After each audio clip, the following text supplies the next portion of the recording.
All right. We should be good. Hello, everybody. Hello, hello, hello. No pre-stream or anything. Still nothing set up. Oh, God, we always fell straight away. Nothing is set up at all.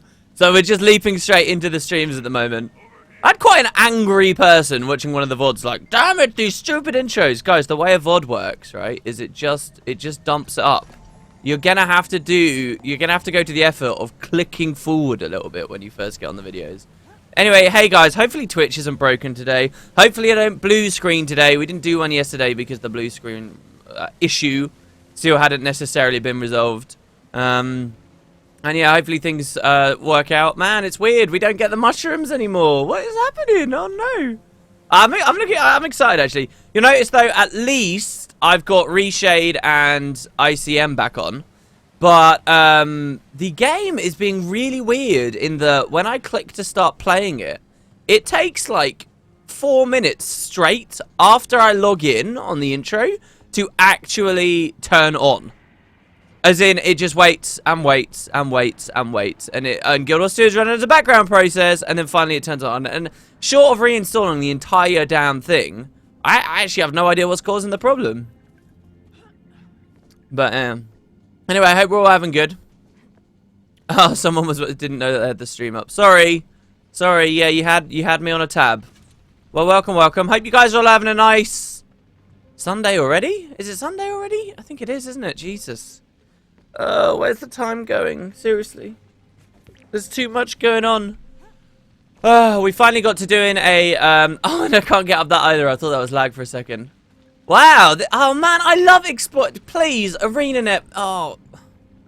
Look, do you know what I want to happen, guys? Do you really know what I want to happen? What I want to happen, okay, is on your character select screen, okay, I want ArenaNet to add a little arrow here, all right? Now, hear me out, okay?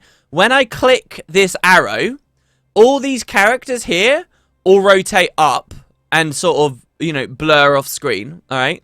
And another row of 1, 2, 3, 4, 5 comes up, or just one, you know, maybe you sell character slots, it's up to you. But then these new ones down here, what I'm technically on, I'm still on my same account, okay? Just like we had with the Heart of Thorns beta accounts, which they proved they can do, all right? They've proved that they can do this. You can have a separate account that is kind of linked to your main account, all right?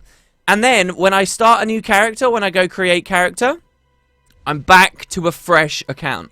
I'm back to having no masteries. I'm back to having no AP. I'm back to, you know, the beginning again, all right? And it would be a way of like making account shards, okay? And then you click down and you can scroll back down, you click up, and there you go. There you go. Then for the people who want to continue playing their favorite game without the worry of you know, missing out on their master you know, having to every single time suffer through character bound masteries, that's how it works. And then guess what? Then you can do cool stuff like hardcore characters and stuff as well. How good would that idea be? Man, I'll take a 6-month development time on that.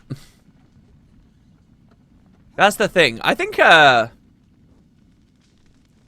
whenever someone comes up with an idea, like I just did, okay, I think what we need to do is have a straw poll where the only options are thus on the straw poll.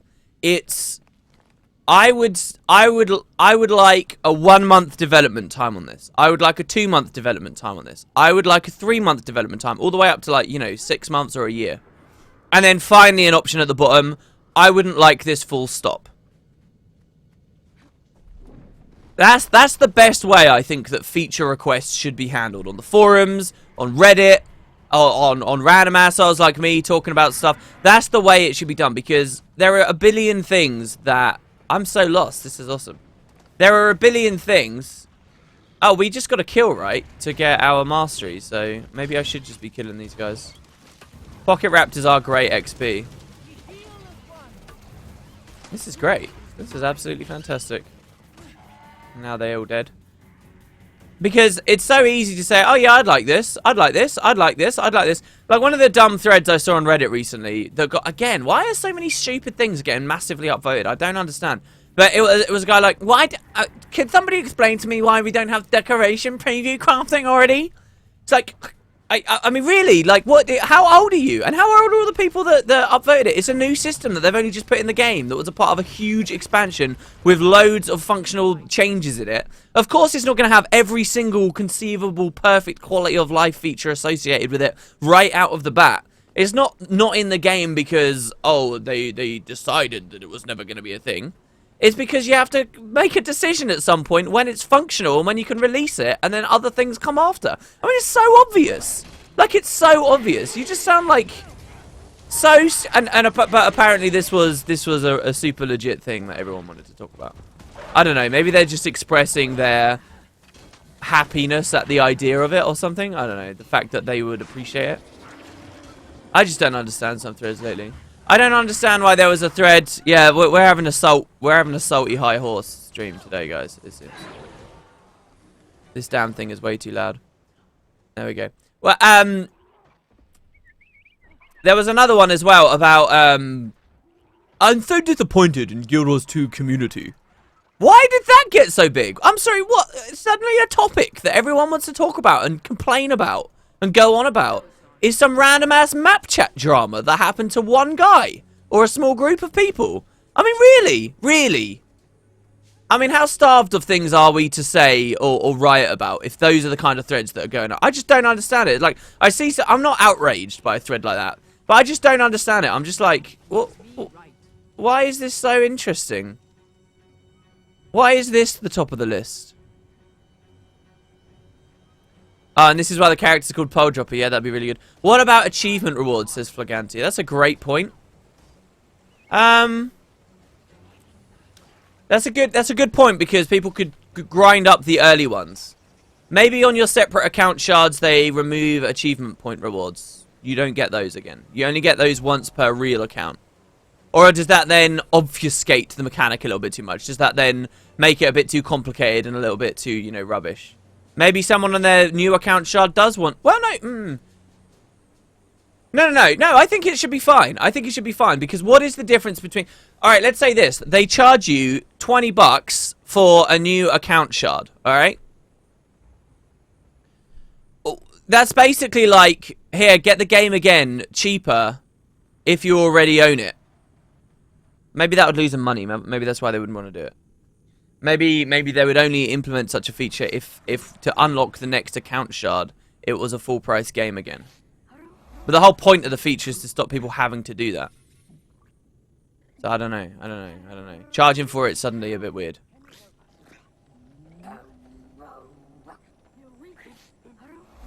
These hits all sound crazy, man. I've never listened to them like this.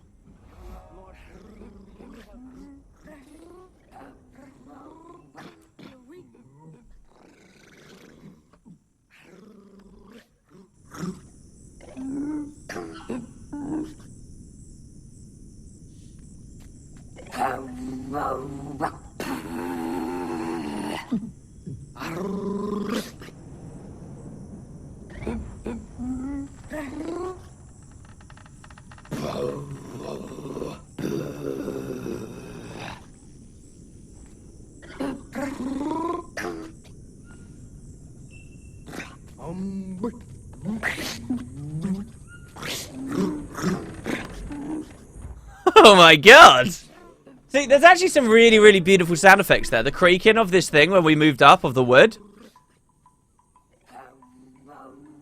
Man, by default, it should get it just right. It should get the balance just right on defaults. Oh no! I don't want to talk about it. We're not talking about it. It didn't happen. There's nothing to see here. There's nothing funny happened. We're moving on. We'll go back to the start. God. Oh my god.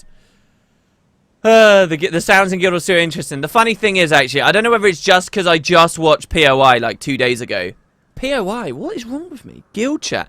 Guys, the most recent Guild Wars 2 video I did, where I was talking about guild chat, I redid that intro 4 times. 4 times. And why? Because I did this, alright? And I'm so embarrassed to say this, like, because I'm going to do a demonstration for you guys. Hey guys, and welcome to another video. Today we're going to be talking about points of interest, and it was kind of... Oh, wait, hold on. No, that's points of interest. Shit. Hey guys, and welcome to another video. Today we're going to be talking a little bit about POI, where... why did I just do that? I can't believe it. No, look. Guild chat. Okay. Guild chat. Hey guys, and welcome to another video. Got kind of an interesting one for you today. I apologize that I never actually had any videos a little bit earlier in the week. We've got a little bit of a slump at the moment. But there was at least some news. It came as a savior in the way of POI, and it was actually another double whammy, so that's... Damn it! And then finally I did the fourth, and I got it right. That was basically the intro of that video. That was basically how it went. I was like, what is going on? So stupid. Anyway, to my original point a second ago. Let's try and kill a mushroom, shall we? Oh, come on, man. To my original point. I don't know whether it's just because I just watched them doing the audio thing. But... okay, good. We got the dodge on that one. But, in that village there, I could totally... it totally just sounded like people making noises into a microphone. Can you subscribe using a normal banking card? I don't know, but if you're interested in subscribing, understand that like Twitch takes a big old cut. It's really not. If you're doing it more to support me, I would way rather if you did it on Patreon, which there's also a link down below, because over there it actually genuinely really helps, and I think you get better perks as well. To be honest, if you go over there. But I don't know. I've actually, and maybe I should be embarrassed and some kind of hypocrite for this. I've actually never subbed to anyone on Twitch before. Never done it myself. I'm often looking at Patreon, and I'm thinking to myself, maybe I should... like, do you guys think it's appropriate? Ever since I set up the Patreon and it did okay, I kind of figure, hey, how hard would it be to throw, you know, $5 at some of the other community, some of the other content creators in the ring? Like, I'd love to do that and support it and show, you know, because I feel weird taking money on Patreon without really giving any. But then it's like the Patreon money is people's money, and it's kind of like, oh, hold on, you've got enough to be donating loads. You know, it's literally like someone gives me a $5 donation, and then I'm forwarding that to, you know, someone else in the Guild Wars 2 community. And it's like, oh, you just took my money to pay someone else, and now you get the goodwill out of it. Am I just overthinking it? Or is that a bit lame? I'm just trying to be nice, but I don't know how it works. Don't know what people think.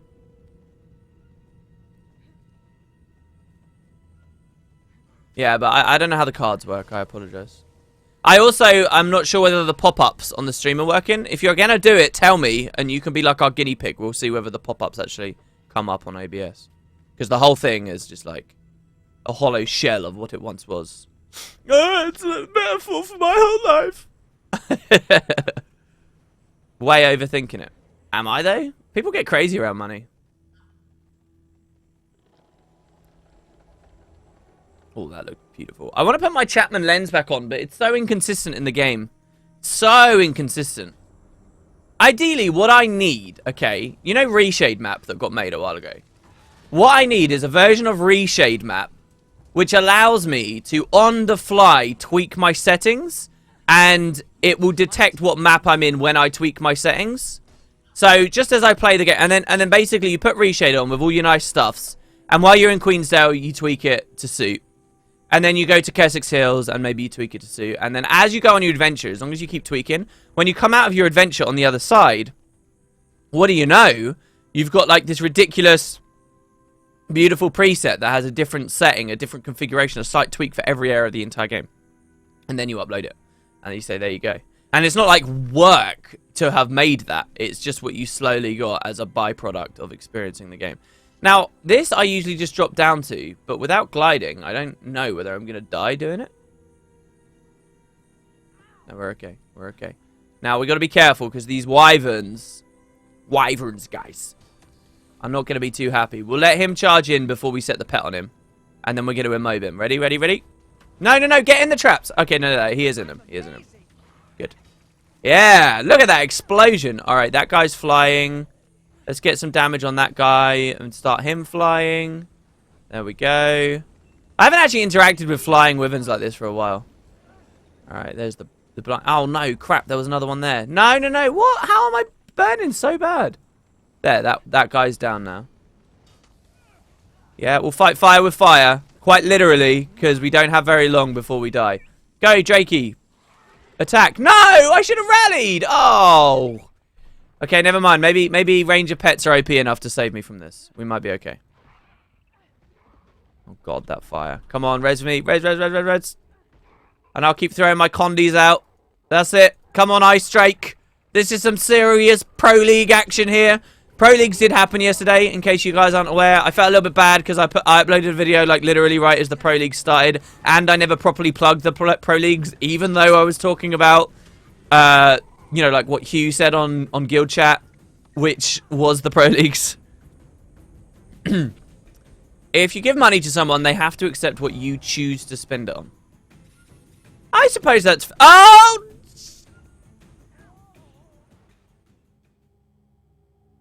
This is why they don't add the feature, right? This is why they don't add the feature. Because of morons like me. I suppose that's a fair way of putting it. But then I guess maybe it just comes down to a more selfish argument from me. Because what you're saying is basically this, right? Like, oh, I gave Wooden Potatoes a $5 on Patreon for 5 months straight.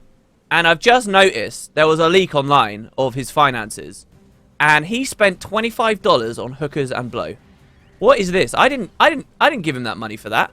Who does he think he is? And then they stop giving me money. And I don't want that, obviously. So then it's more of a selfish thing, right? Like, so it's like, oh, I've noticed he's just given that money to someone else who I don't like. I don't like this person's content. So no, I'm gonna get rid of it. I suppose it makes it a little bit easier because you don't know exactly whose $5 whatever. Money isn't interesting enough to talk about for this long. Who is he talking about? It was a hypothetical, guys. I've never been with a hooker and I've never done blow. I promise. I promise. Doesn't that make me sound like really vanilla and, you know, like teetotal and lame, right? I've never done hooker or blow. I've never done hooker. That's something completely different. Alright, there we go. Let's just explore further in the map. I know the pocket raptors are nice, but... Well, mind you, we could get in on this action. This smoke scale, packed, stonehead, pocket raptor action. Oh, no. Don't you dare. That smoke scale did basically no damage to us with that. Oh, why? What?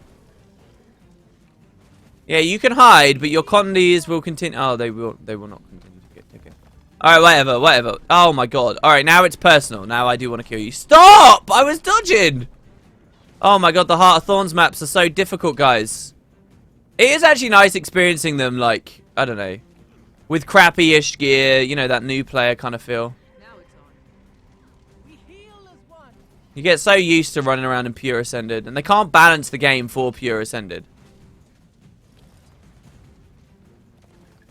Oh, and now he's almost dead. Look, let's finish the fight. Let's finish the fight like the Master Chief did in Halo 3, except he sort of didn't because marketing sucks. How did he charge twice in a row like that? Surely he should stop for a second. That's a load of crap. Since when have they been like that? Oh my god. You guys are watching some serious noob stream action here. I would pay you for hookers.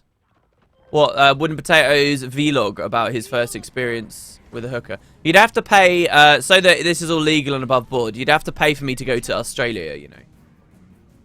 Where they condone that sort of thing. Oh, now he stops. Now you stop, right before the traps. Okay, fair enough.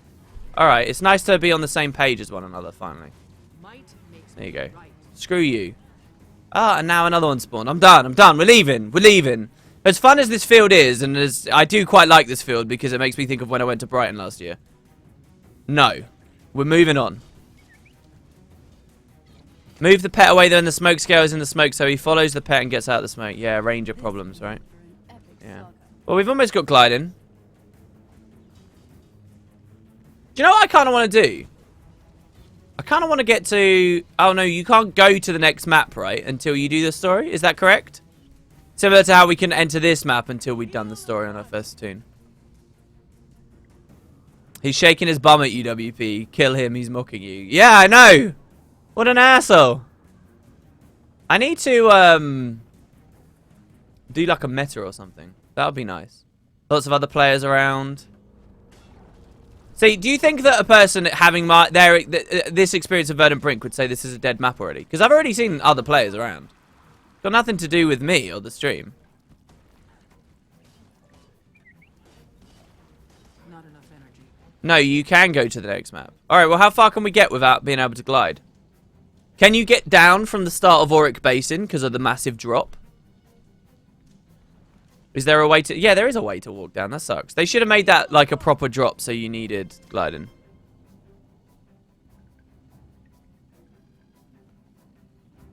So the only place you are absolutely forced in terms of exploration and how deep you can get into the jungle to glide... Ooh, my cup of tea tasted horrible. Ugh. Tasted rancid. What is that? Ugh. The only place you're absolutely forced is when you get to the mouth of Morgemoth fight. Alright, we don't have a dodge roll, so we're going to swap to sword. We're going to use a 3. No! Please rally me. Anything? Yes! Good. And it was right after he blew his big attack too. No! What? I was in the middle of the animate sword. Sword just needs, like... If they want it to be so, you know, like... solid feeling as you move, right? They need to increase the evade uptime. Well, they don't need to. They've gone years without having. Oh my god, I suck. This is horrendous. Can you imagine if we'd come in here with regular gear? Stupid pet. Save me! Save me! Ah! Yes! Oh god. All right, while you do that, I'm gonna get the condies flowing. My impressions of the ESL finals. Once again, a technical shambles. But I don't think that justifies the assholery that we saw in chat. Well,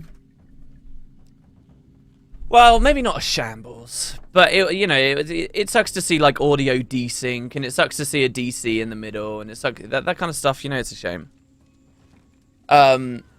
It's a shame to see like a thinly veiled, you know, like, mask of professionalism. I don't know who set up the venue or how that was done, but it's like, whenever, maybe I just looked away at the wrong times. Did they ever show a shot of the audience? Ever?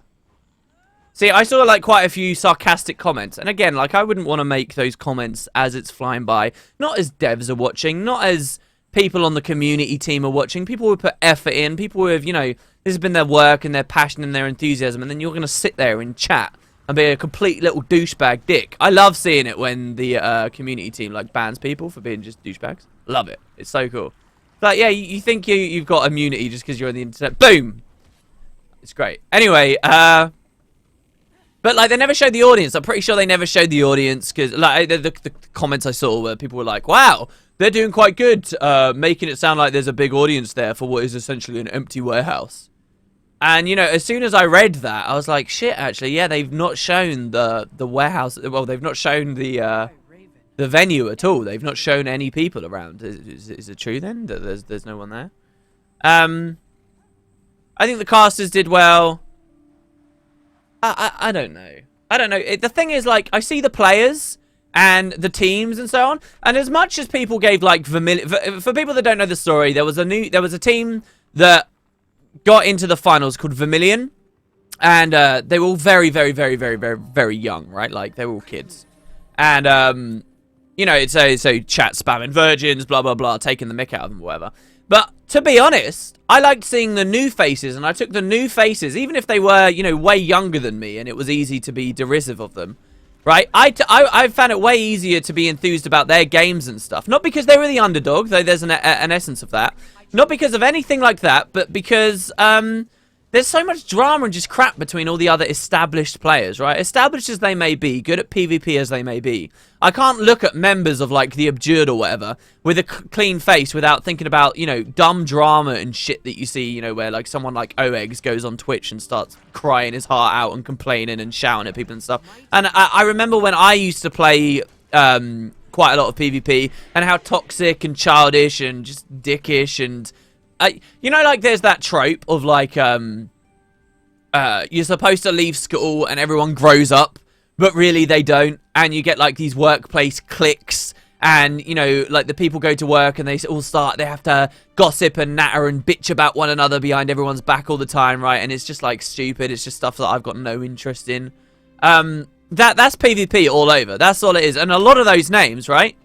Like, that's all I can think of. And I'm like, I really don't care. I can't get hyped about your team, even if you're good at PvP, because to me, you're just like, there's just too much of this baggage. Like, they're just these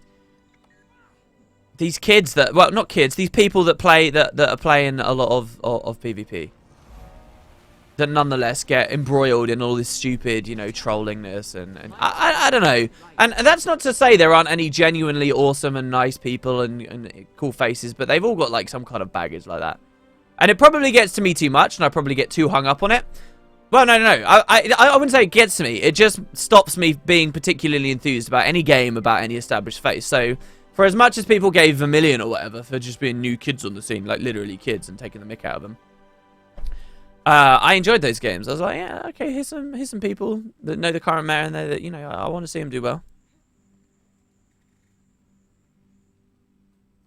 Someone said, I don't think there's that many kids on Guild Wars 2. I haven't met any so far. Well, actually, was it Vermilion, or there was another team as well that only qualified because in the original tournament, if you were below 18, I think it was, you couldn't get in. You couldn't go to the LAN events. You couldn't do that stuff. And people were getting disqualified, and they couldn't come in. But that got reduced to 16 as the age now, and so that actually allowed a couple of these teams to arrive.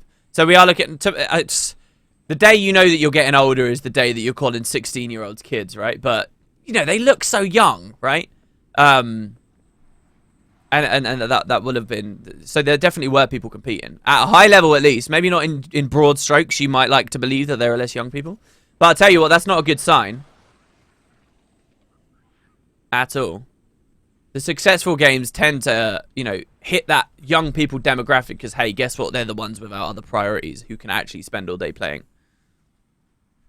I feel like as games populations shrink and there's less to do, the average age of that population goes up. It's kind of like I was watching some Guild Wars 1 speedruns recently, and you listen to their team speaks, and the people who are still playing that game and are really into it, and have really invested in minutia, or you know, the real mechanics, and like still pushing it, even as the game shrinks, and is unsupported. You know, like I would be shocked to hear like a 13, 14-year-old messing about in Guild Wars 1. Do you know what I mean? And indeed, you don't. Anyway, that's a bit of a diversion. Anyway. But yeah, overall, yeah, there was one good game where we saw a nice comeback on Temple. I actually tuned in just as one of the casters said, I don't roll my eyes, but I always take note of it. And I notice myself doing it sometimes as well. But there's kind of this thing with casting where you have a very fine, difficult balance to walk. And I always find it very, very interesting to see how people handle it. Of, okay, keeping the audience entertained in a game that is clearly over, alright? So, you know, one team is 450 points, the other team is 200 points. It's basically lost, right? But the casters kind of have a job to keep people interested, especially if it's the finals, right? And so you'll often catch them saying, oh, there could be a comeback. There could be a comeback, and everyone knows that that's a trope, and everyone knows that that comes up a lot. So you, as a caster, try your best to obscure the fact that you're saying that. You try, and you'll often hear with co-casting, one caster will fall into the trap of saying, oh, it might not be over, and then the other one will be like, yeah, but it probably is, and so on. And they're trying to hit that balance, and it's always really, really fun to see casters hitting their footing with that, right? Like, because in my opinion, that's one of the most difficult things to do. I feel like Guild Wars 2 is an incredibly difficult game to cast in the first place, but that is kind of a thing for no matter the game. But anyway, so I tune in on a Temple of the Silent Storm map, and it's exactly this situation, and it makes me smile. And you know, we're looking at 430 points or something to one team, and the others on like 250 or something. It's basically over. And what's the first thing I hear from them? This is outrageous. How do I get down?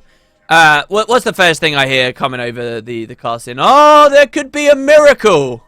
We could see a miracle scenario, and I kind of smile, and then the miracle actually happened as well. Like right as I tuned in, it was there right then and there, and there was a lot of hype. It was really good. It grabbed me straight away. You know, I got pumped by it straight away, without even really caring about anything else, without having the context of how the previous game had gone or the previous match I did. This was it. I was going for it. It was good.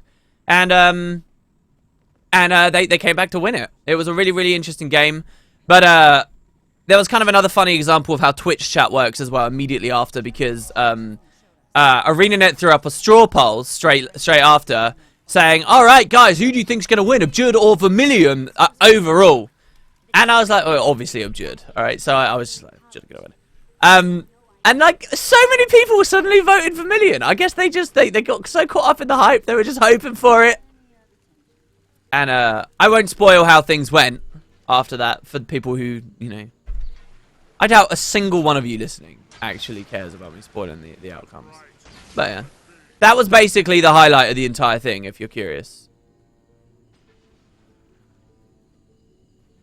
I quite liked the mic setup that Jebro had as well. I don't know whether he set that up or whether the people at the venue did. But it performed very well when he got hyped and started shouting. The compressor kicked in, but it didn't have too much bite to it. It sounded really, really, really good. It was excellent. It's the kind of compression setup I'd like to have one day.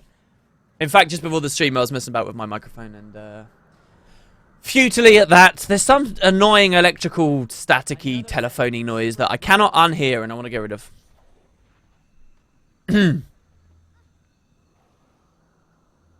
I'd like to see a poll of some sort of the average age of players. The average age. I think, oh no, maybe ArenaNet don't have good metrics on that. Do you give them your age when you create an account? I can't even remember. You'd think I would, considering I've got like 4 accounts. 3 of them real, 1 of them free to play. Real. What a weird word. This is crazy. How do I don't want this to finish. I love this experience of the jungle right now. I really do. WP, how young am I? I am 47 years young. Alright, no, I'm not 47. I'm 24.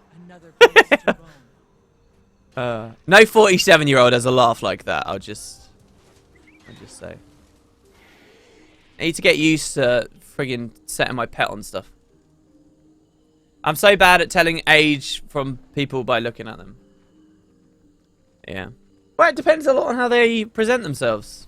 I look way older. If I grow my hair... Alright, I've got a receding hairline, okay? So if I grow my hair, not even particularly long, but just to the point where it's like, oh god, you got to sort that out, dude. And I give myself like a big beard. I look way older, like outrageously older. Way older. Like it's not even funny. But, you know, clean shaven, nice trim, short hair.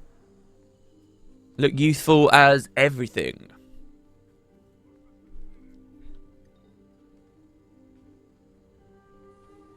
Alright, here we go. We'll go down here. But yeah, I think, I don't think Guild Wars 2's problem is that 13-year-olds don't like the game or wouldn't enjoy it if they got in. I think its problem is that it's not on the radar of 13-year-olds. 13-year-olds are only going to hear about the most widely mass-marketed, hugely influential, pushed stuff. And, you know, that's how they end up getting into these Titan franchises associated with console gaming. And you know, like, Blizzard is one of the only, you know, huge PC gaming companies that can push enough, like something like World of Warcraft. And that's all it is, I think. I think it's a question of the marketing and the way that it's been going. You know, there's kind of a funny thing about all of that as well that I often find myself wondering, mulling over in my head. ArenaNet say that PvP doesn't affect anything else in the game. We did a discussion on this on one of our recent videos. And in many senses, they're right. In terms of, like, the amount of money they spend on development resources hasn't been affected because of PvP. That may be an absolutely valid statement. However, the other thing, I just did that to unfog that, by the way, guys. Hoping that I'd unlock gliding and then I would learn and it would have been amazing. But no, we didn't have enough. But, you know, the main counter that I've always lingered on to that is, okay, yeah, but your class balance affects... It is PvP driven. We know it's PvP driven. It's changed a little... And I'm going to have to not be an old fogey asshole and you know, appreciate that fact because it has started to change. But we know and that's been what's affected other areas of the game. Damn, man. Well, another little thing as well is their argument is, look, this is just marketing budget we're spending. The prize money is our marketing budget. And I think it was Colin came on once upon a time. And don't get me wrong, I really liked what he said because it was candor and, you know, we always have to bang on about how great that is. He came on and he said, yeah, what would you rather the marketing budget go on to? You know, epic prizes for these people and sponsorships and so on or whatever, like these venues. Or, like, the taxi cab campaign. He specifically mentioned taxi cab campaign. Which shows they're in good senses and good humor about stuff like that. And, you know, it was kind of left there.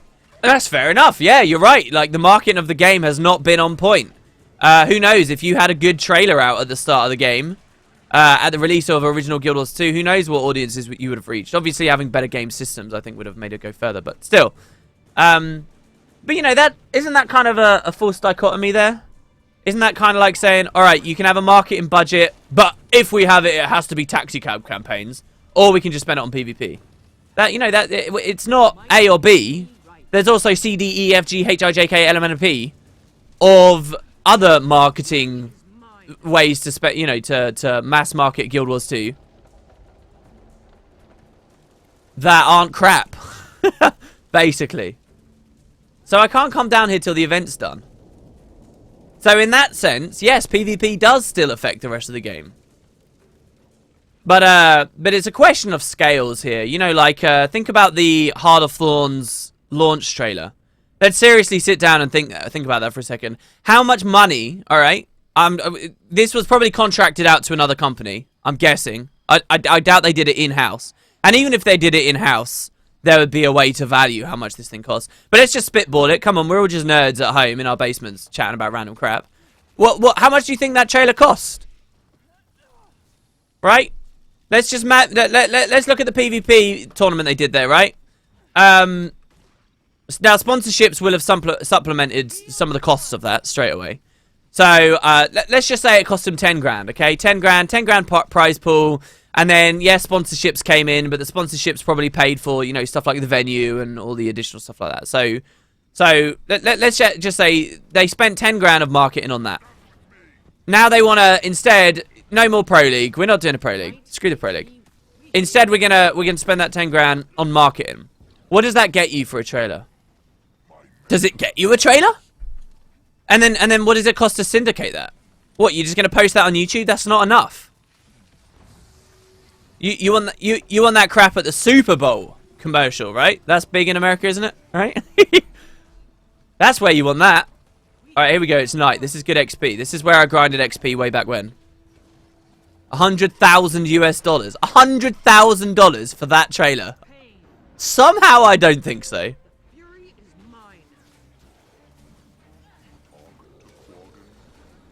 You know, that trailer's quite funny, guys. And some serious advice to you. If anybody's watching me who wants to make content one day, if anybody, if you're just a huge enthusiast of Guild Wars, when a trailer comes out, when marketing or something like that comes out, don't watch the trailer on YouTube. ArenaNet, not to be mean or anything, they're not very good with their compression settings or their processing settings on YouTube.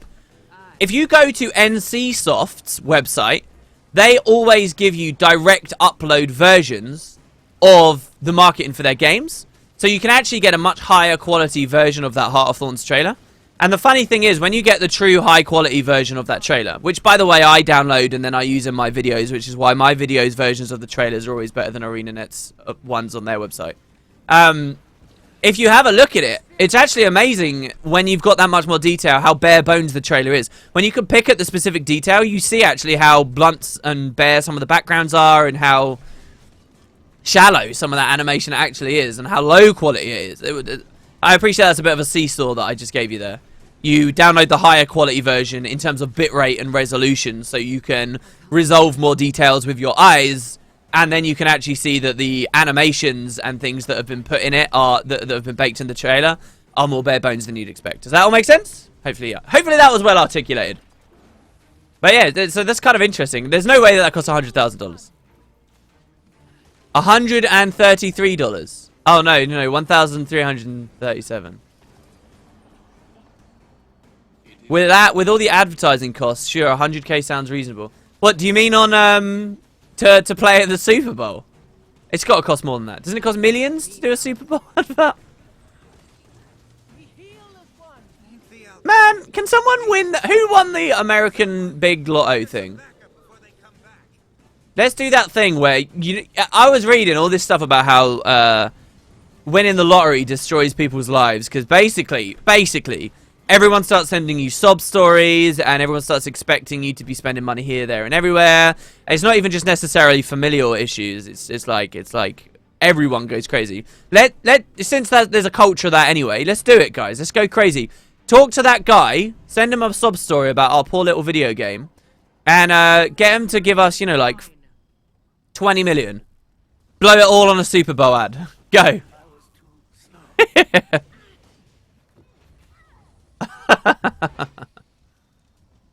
Everyone will be like, what? Guild Wars 2? Isn't that game dead? Huh?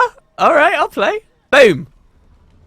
And release a surprise shock expansion while you're at it. Get another like 40 million from him so that ArenaNet can expand. Yeah, no, so someone in chat said if I won that sum of money, I wouldn't tell anyone about it. You're damn right you wouldn't tell anyone about it. You shouldn't. That's absolutely the way to go.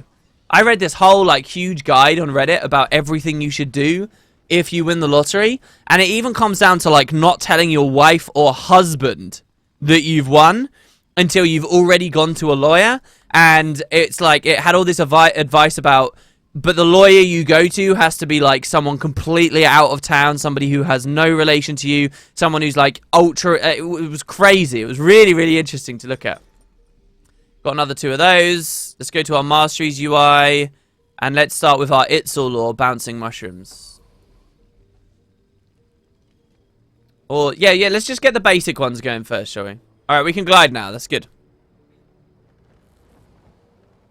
Yeah, America's got some crazy laws with lotteries. You're right. You're absolutely right. But I was reading these case studies about all these people that got screwed over and how they got screwed over. This event is above us, isn't it? It's up there and we're going the wrong way. It's fascinating. The thing that I think sucks about the American lottery, and this isn't going to be the kind of thing that makes all you Americans like mad at me in chat, saying America sucks because of this, or this. I think all Americans will agree with me on this as well. The thing that sucks about the lottery is lotteries are taxed, okay? Like, they're taxed in America, they're taxed in the UK, they're taxed everywhere. Maybe there's a country that doesn't tax the lottery, but they should, all right? You should always, as a government, seek to earn money out of your foolish citizens, all right? And you're foolish if you play the lottery. So, so everyone taxes the lottery. In America, here's how it works. You buy your ticket, you win your money, and then they tax you, right?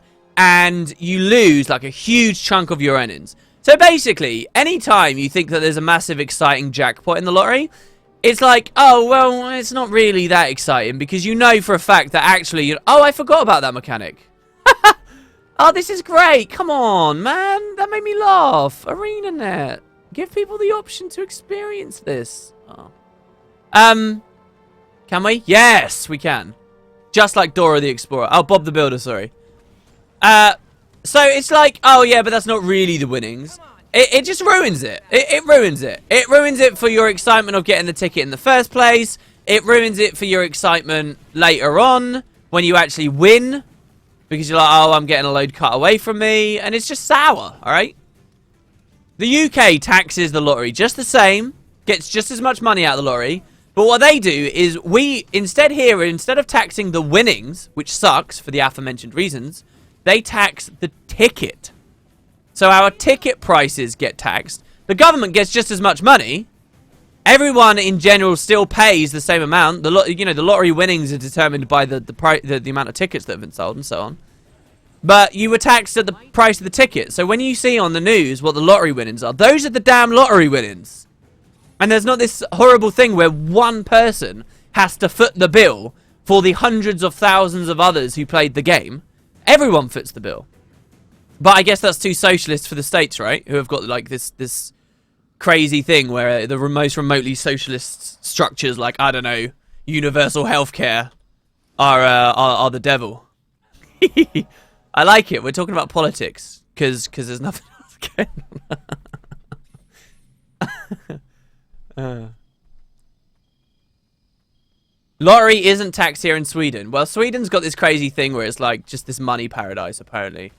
Whenever you hear Sweden and then money, it's never bad, right? It's always like, yeah, this is like a haven. Or maybe I'm getting that confused with Swiss bank accounts. Hey, here they tax the... Wow, they tax the tickets and the winnings. Well, to be honest, you may as well do that as well, so that people stop playing the damn lottery. Not enough energy. I'm a big believer in that you should let people do what they want. You shouldn't have anti-gambling laws. You shouldn't do stuff like that. But if you're going to let people destroy their own lives, not that you destroy your own life with the lottery. That's what's nice about the lottery. It's quite tame, right? But you should allow people to destroy their own lives. It's just you should make a profit off of them so that the country keeps running.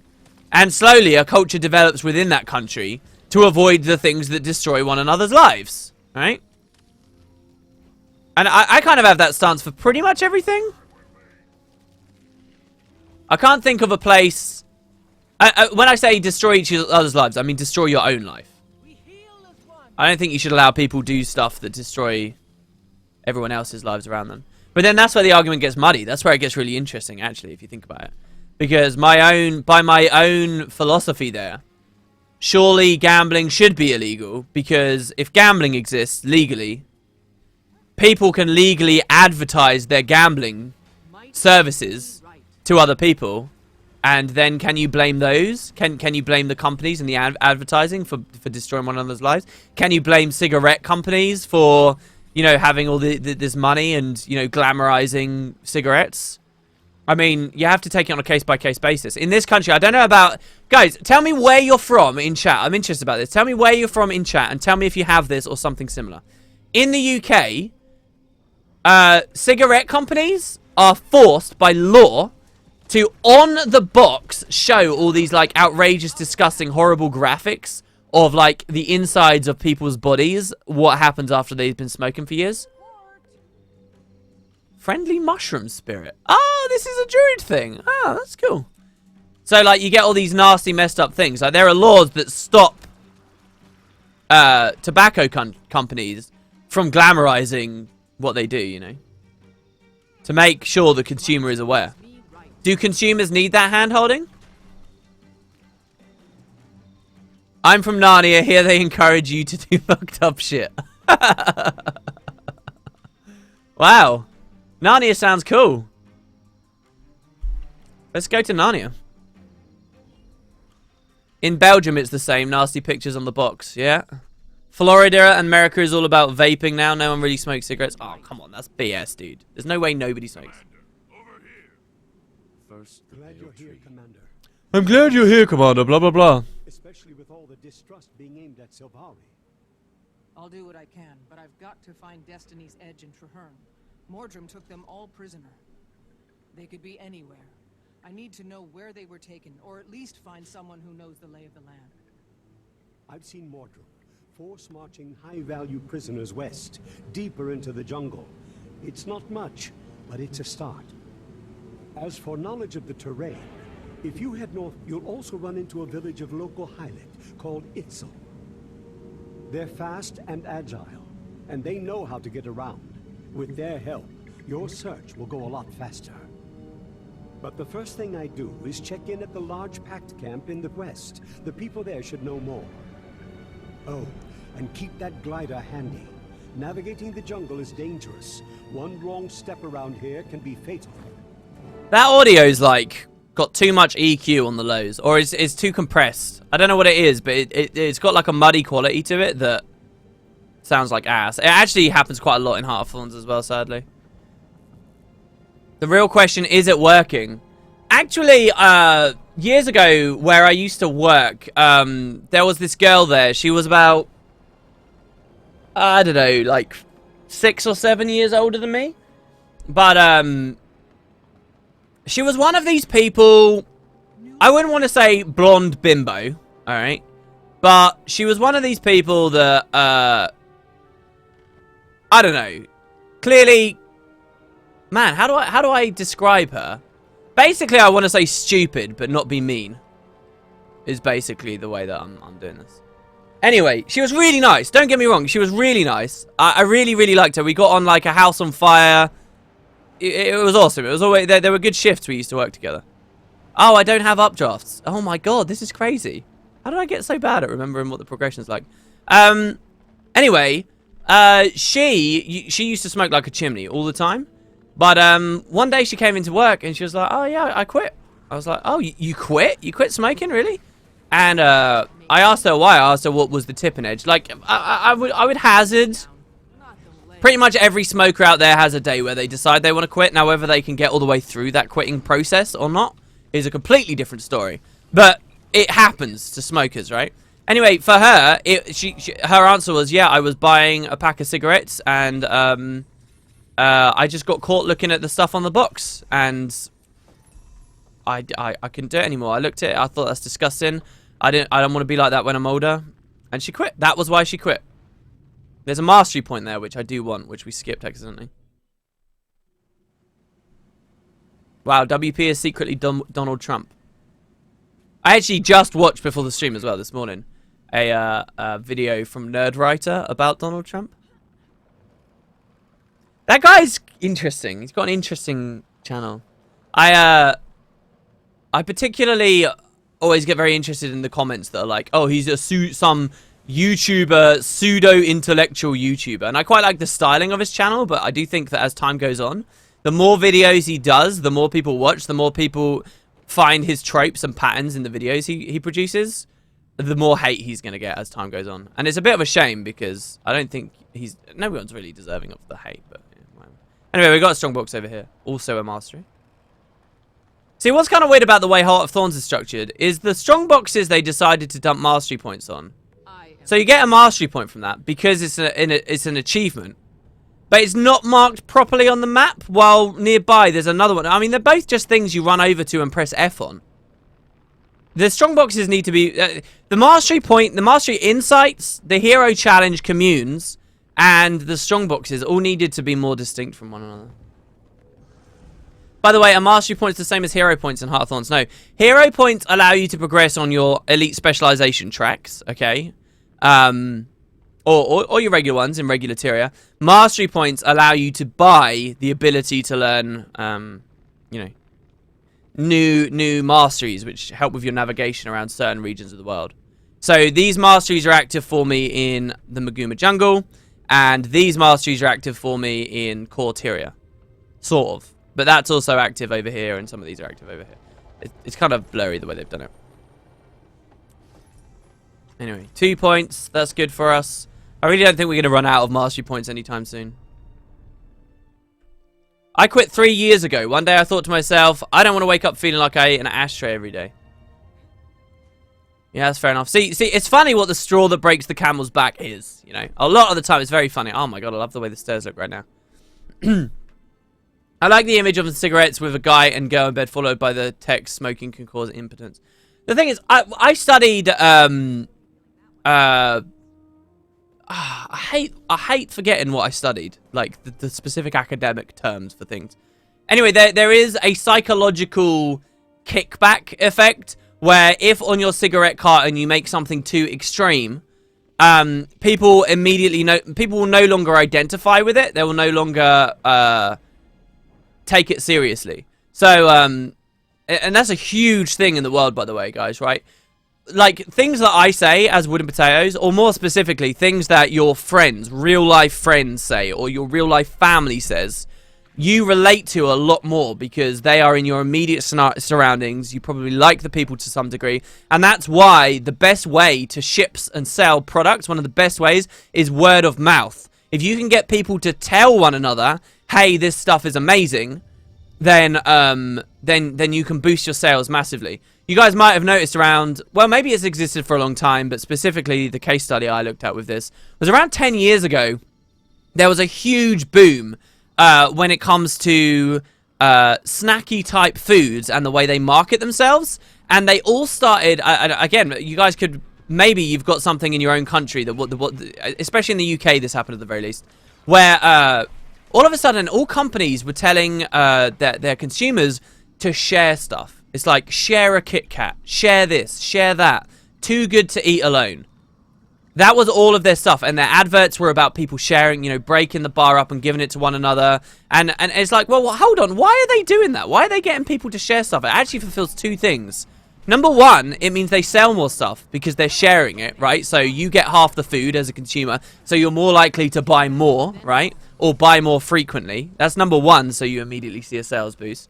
But number two is, if you encourage your audience, if you have this thing about your product that it's something that's shared, you create a culture around it of people giving it to one another. And because you're giving it to one another, how does that conversation go? Hey, GW1 try this. And you're going to say to me, what, why? And how am I going to justify my sharing of that to you? I'm going to say, oh, because it tastes really good.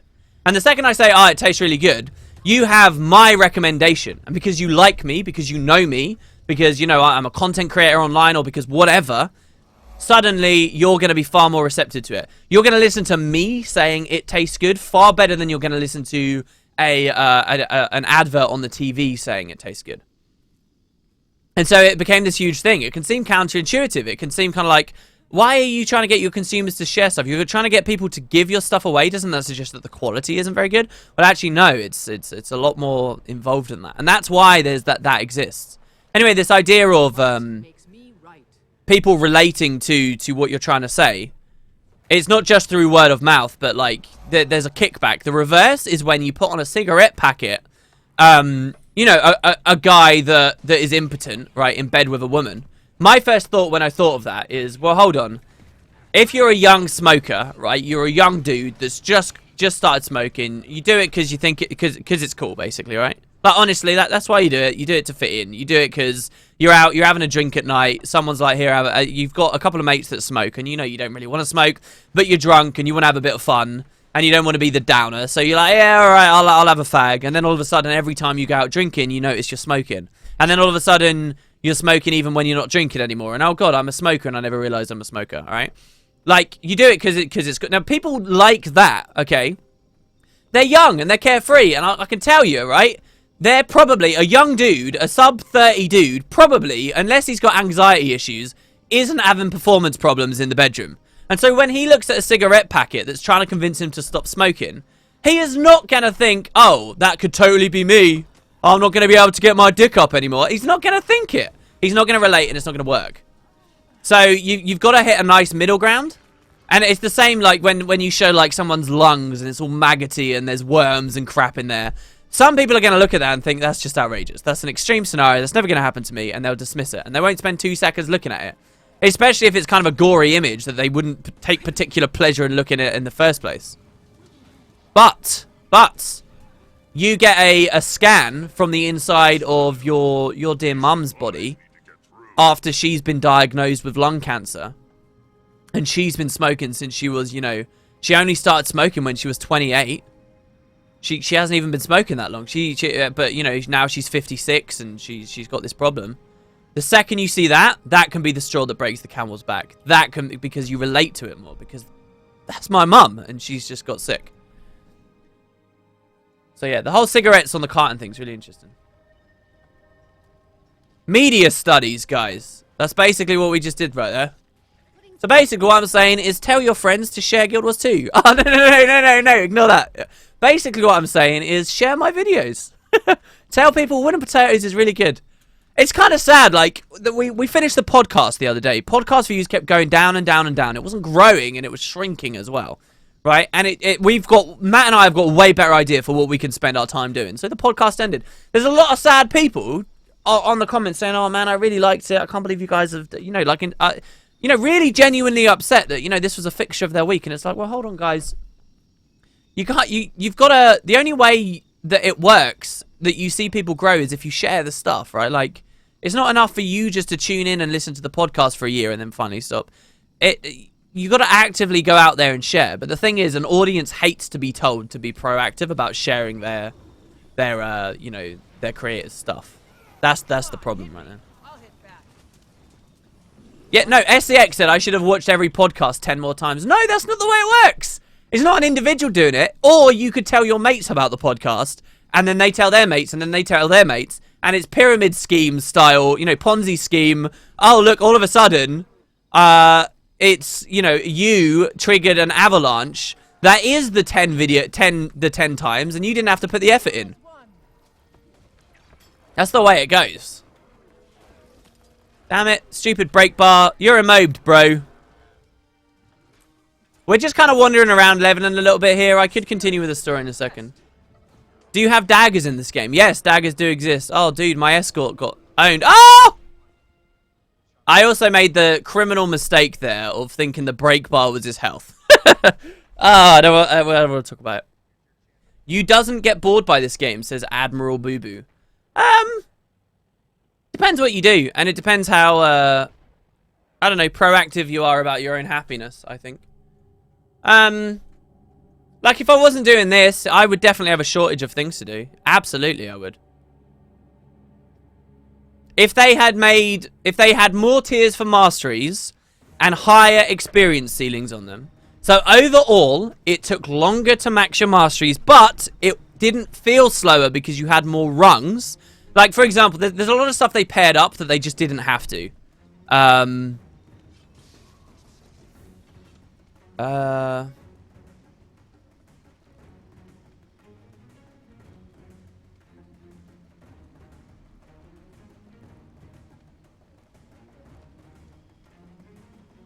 It's All Law might not be a good example.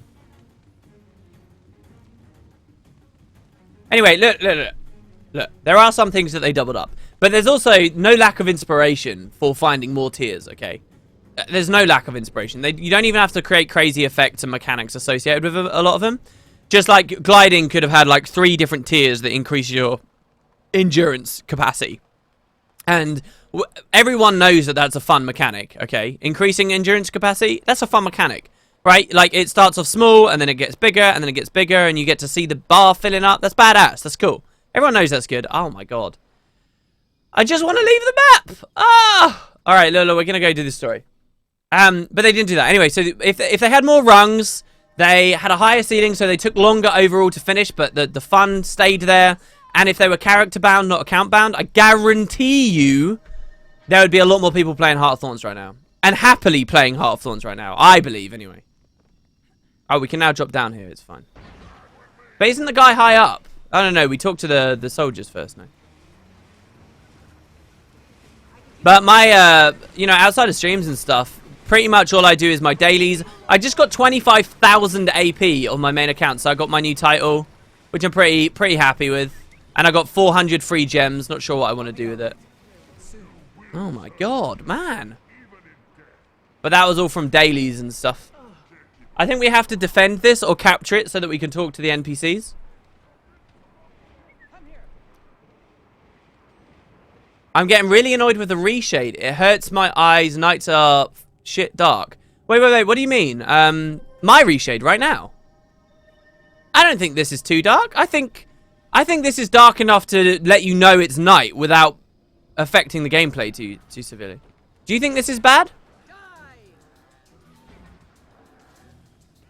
Once you unlock gliding and recount, yeah, there are genuine qualities to not having masteries character ban, account ban.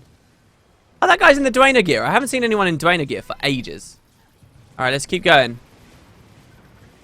I think we've almost managed to push it up. It's not dark at all, you guys are saying. It should be darker. Yeah, you say that, though, but, I mean, if I was playing just privately, yeah, you're right. I would have it darker. I'd have it a lot darker.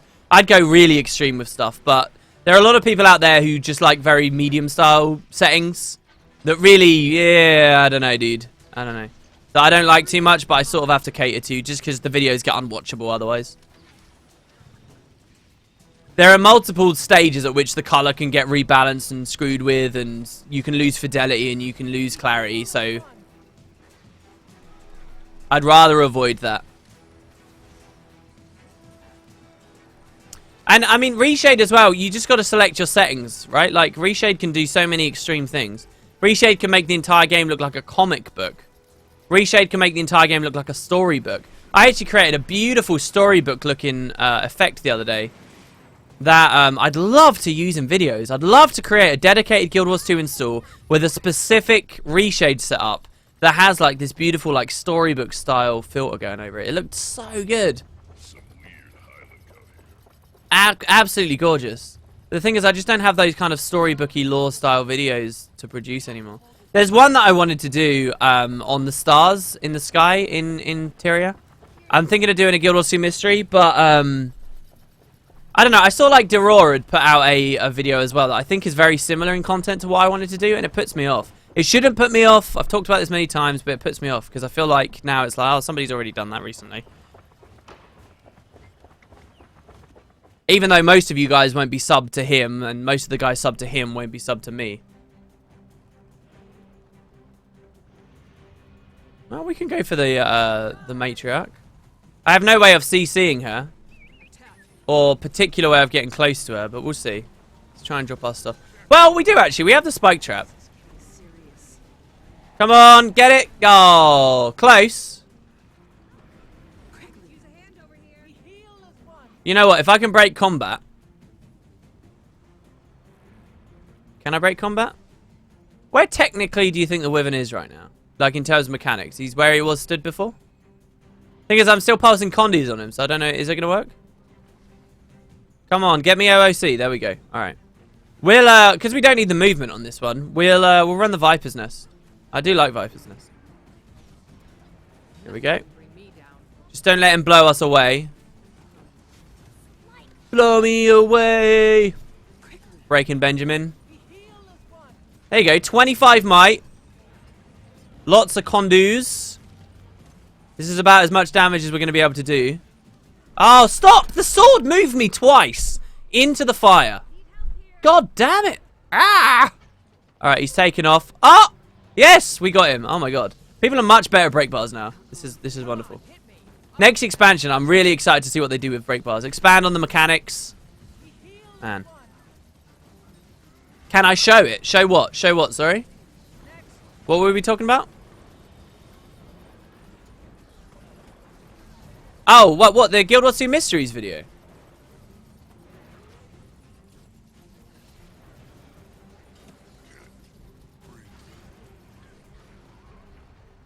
Nothing can bring me down. I just got myself a new computer that can handle pretty much everything. Is there any tutorials and stuff that can show how to set up ReShade? Yeah, I've done a couple of videos on it. Just go to Wooden Potatoes and type ReShade. There you go. I know it sounds kind of lame that I'm plugging my own stuff, but ReShade really hasn't taken off as much as I would have hoped. And it sort of means that when you have stuff like that, when you have sweet effects and so on, they tend to get specifically associated with just certain games. Like, it's well known in this game's community that sweet effects will improve your graphics. And it's well known that in this game, sweet effects will improve your graphics. It's the same with ReShade. Like, it's certain games. Guild Wars 2, funnily enough, is one of those games, mainly due to the efforts of a couple of early pioneers, and maybe myself, if I'm so bold, to you know, let the community at large know about it.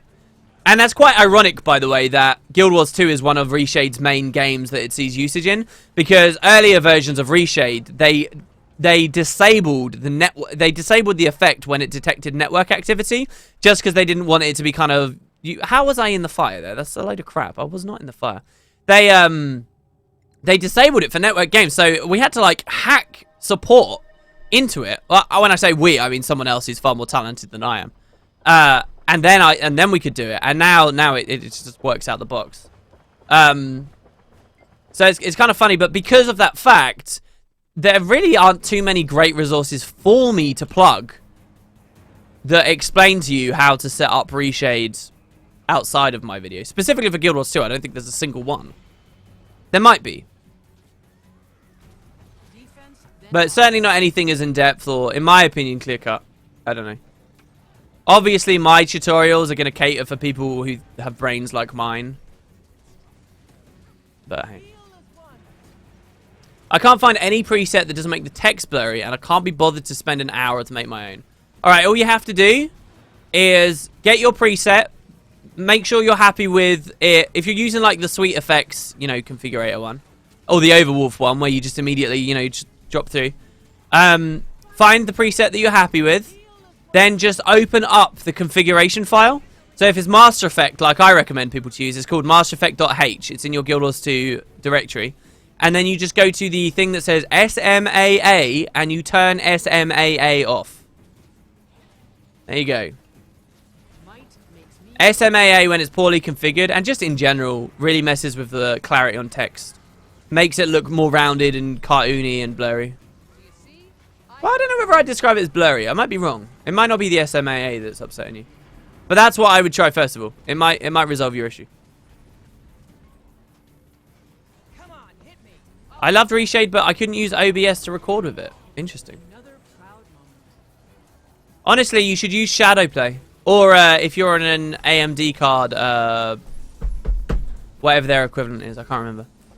They don't have like a front end equivalent, but they do have codecs available that you could plug into something like DX Story. I don't think they have a front end anyway.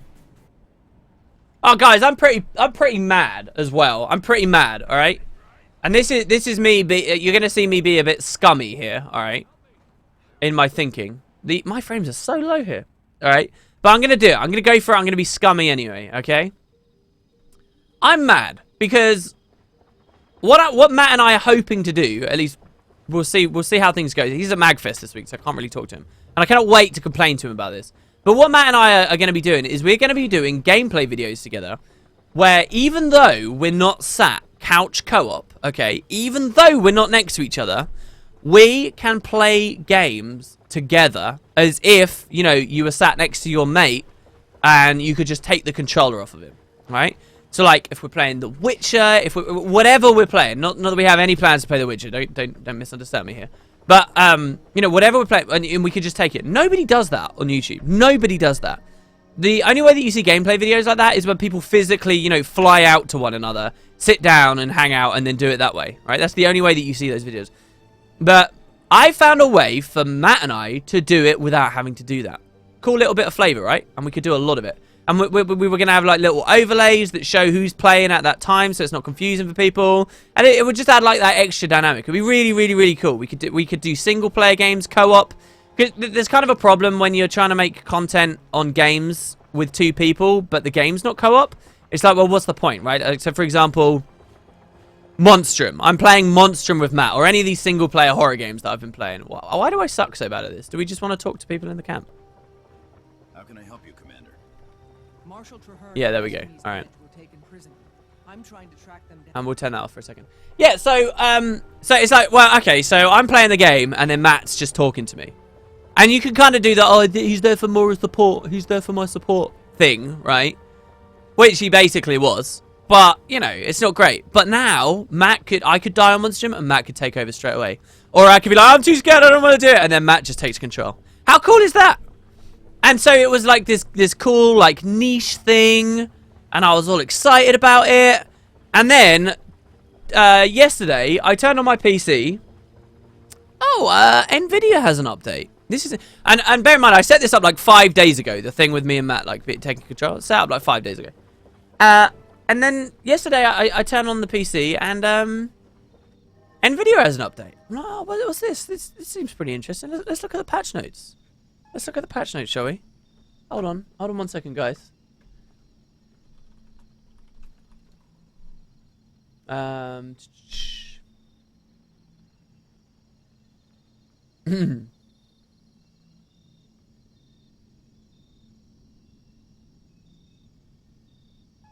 Drivers. Where the hell do I find it? Home. Is it on home?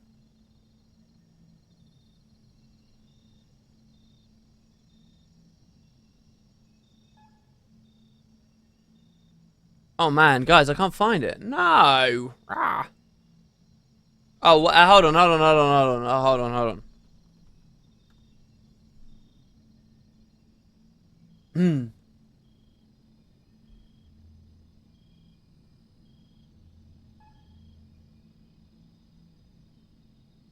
Whatever. All right, I can't find it. Anyway, they released a damn feature that allows you to do that. Okay, there we go.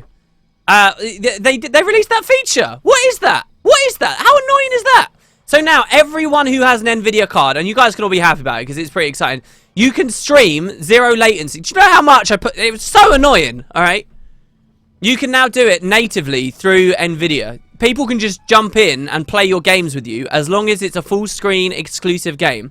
So literally right now, I could send one of you a link, okay? And you could take control of my Guild Wars 2 character right here, right now, and you could play it. I haven't tested the Nvidia implementation of it. But yes, that is the thing. So it's now available to everyone who's on those cards. It's like the 500 Series Plus or something. So I'm like, oh, I've got this cool thing. It's going to be exciting. It's going to mean good videos. It's going to mean cool, like, little projects and series and things. And it's got that, like, that twist. It's got that kick. It's got that extra thing that makes it stand out from all the other, you know, YouTubing gameplay drudgery that's out there, right? Like, and it's, you know, there was a nice little perk. And it had some significant, like, little effort to go into it. And I'm not saying I was going to play it cagey and not teach people how to do it. But now it's like, oh, now every single 10-year-old and his dog can couch co-op together on the series, you know. Me and my dog play BioShock Infinite is going to be a thing now. Alright, and it's just like, oh, for God's sake. Can we actually get this one down here, or what? Does it take a mastery, or is it just because it's really well hidden? We shall see, shall we?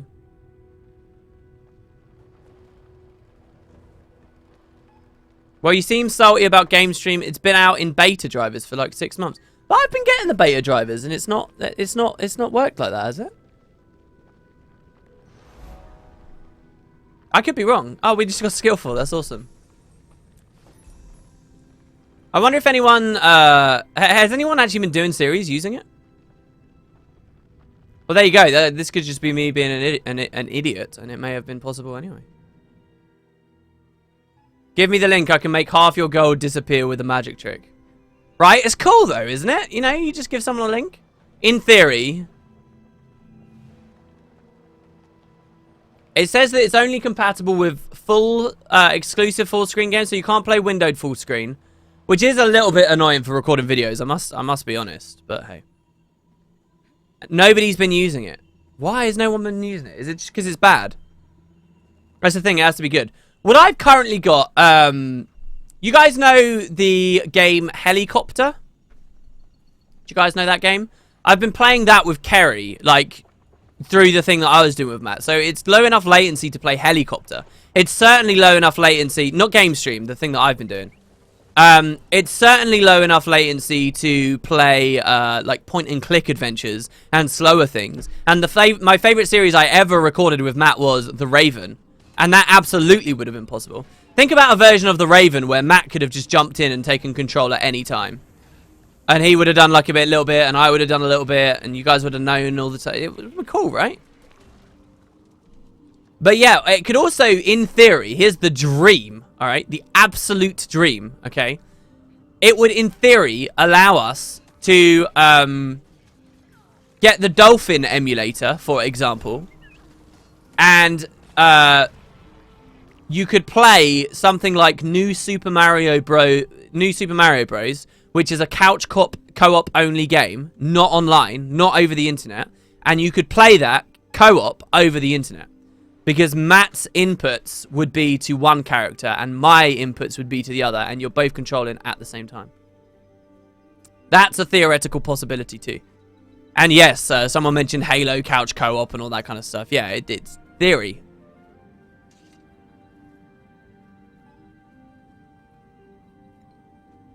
Wait, won't that encourage scamming, WP? Like, click this link now to see how you get easy gold. You click it, get controlled, scammed. I don't think it works that way. I think it's quite... I don't know. I've not used Game Stream. I don't know how it works. But I'm pretty sure it would give something up and say, hey, someone is trying to take control of your game. Do you want to allow them to do this? That was cool. I used the skill 2 there on the sword, by the way, and then weapon swapped in the middle, so I got the hit but didn't move. That was fun. I do want Farron's flyer stuff, basically, before we move to the next map. We can kill this guy, I guess.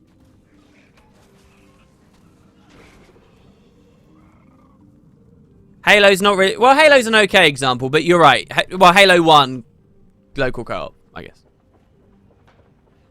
Well, nobody's been using it because most games today do not use local-only co-op. The funny thing is, I remember one of the games that I used to really enjoy playing a long time ago, and you would have heard... If you guys ever watched the Daily Deal stuff, you will have heard me talking about this. It's a game called Shank. And anyway, Shank 2 had... I do have a video on it, I believe, that I did with Matt. Maybe it was the Daily Deal with Matt. I don't know. Anyway, Shank 2 had local co-op. And that would have been perfect. I remember even way back then, 3 years ago now. Well, two and a half years ago now. I remember way back then wanting something like that. And being like, oh, this would be so cool if you could play with me. And I don't know, when you get to those kind of indie sections with some games on Steam, you do end up finding, and not that I want to start playing a bunch of indie games or anything like that, but you do tend to find there's, you know, the odd local couch co-op in there. Just because they don't have the time or the resources to, Did that actually 100% succeed? No, that was tier 3, right? We wanted tier 4.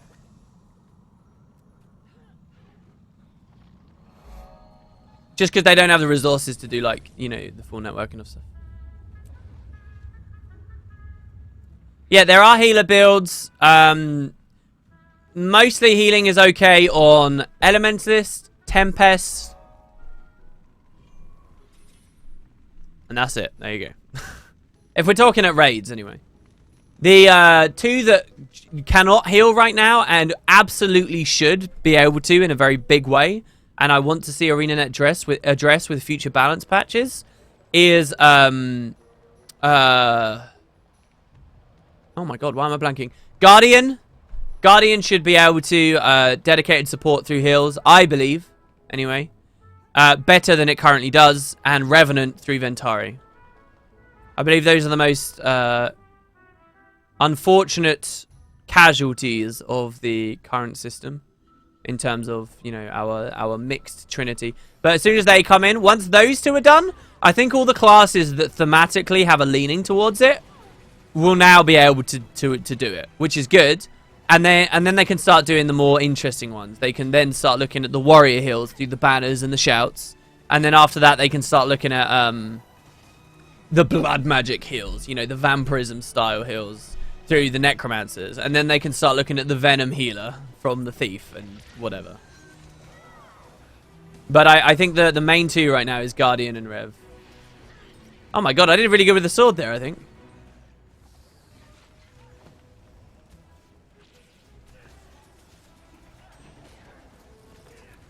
Yes, Necromancer does have a more selfish leaning, I would say. Absolutely. But that doesn't mean its capacity to support its allies through blood magic is in a perfect place. Blood magic is... while blood magic may be seated in a class that has more selfish leanings, that does not mean blood magic itself should remain an incredibly poor line. Blood magic is still trying to accomplish a supportive style playstyle. It has a supportive leaning, alright? So that doesn't mean that needs to be trash, because then it's just going to be inherently flawed forever. People currently take it because there's nothing better in some situations, not because it's great. Did I already get that now? Yeah, I did. I can just proc it constantly. There you go, guys. And it's the exact same discussion with Thief as well, by the way. Exact same. Just this more selfish of the medium armors. Warrior, I don't know. Heavy armor doesn't have a truly selfish class, I would say. Leaning class. So every class does it, have their glider, or you buy it. You actually, if you tuned into this stream about half an hour ago, you would have seen me unlock my glider. That's how it works. You train it with experience, and then you get it. Gliders aren't like, it's not like one class can glide and other classes can't. That's not how it works. Everyone can. This game doesn't like to lock things off too much outside of class balance. Like, your class will dictate a lot of what you can do in combat, but your race won't dictate anything. And yeah, your story won't dictate stuff. You know, there's not much of that going on in the game. It's so annoying when some Reaper dude is in melee combat, goes into Shroud, teleports you down body onto the melee strike.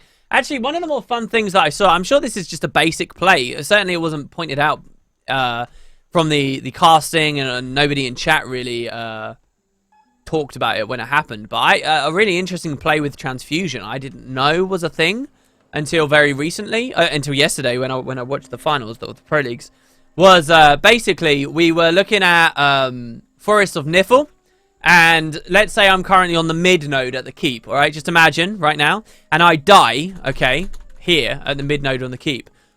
Actually, hold on, let's... Yeah. Okay, so this is the mid node of the keep.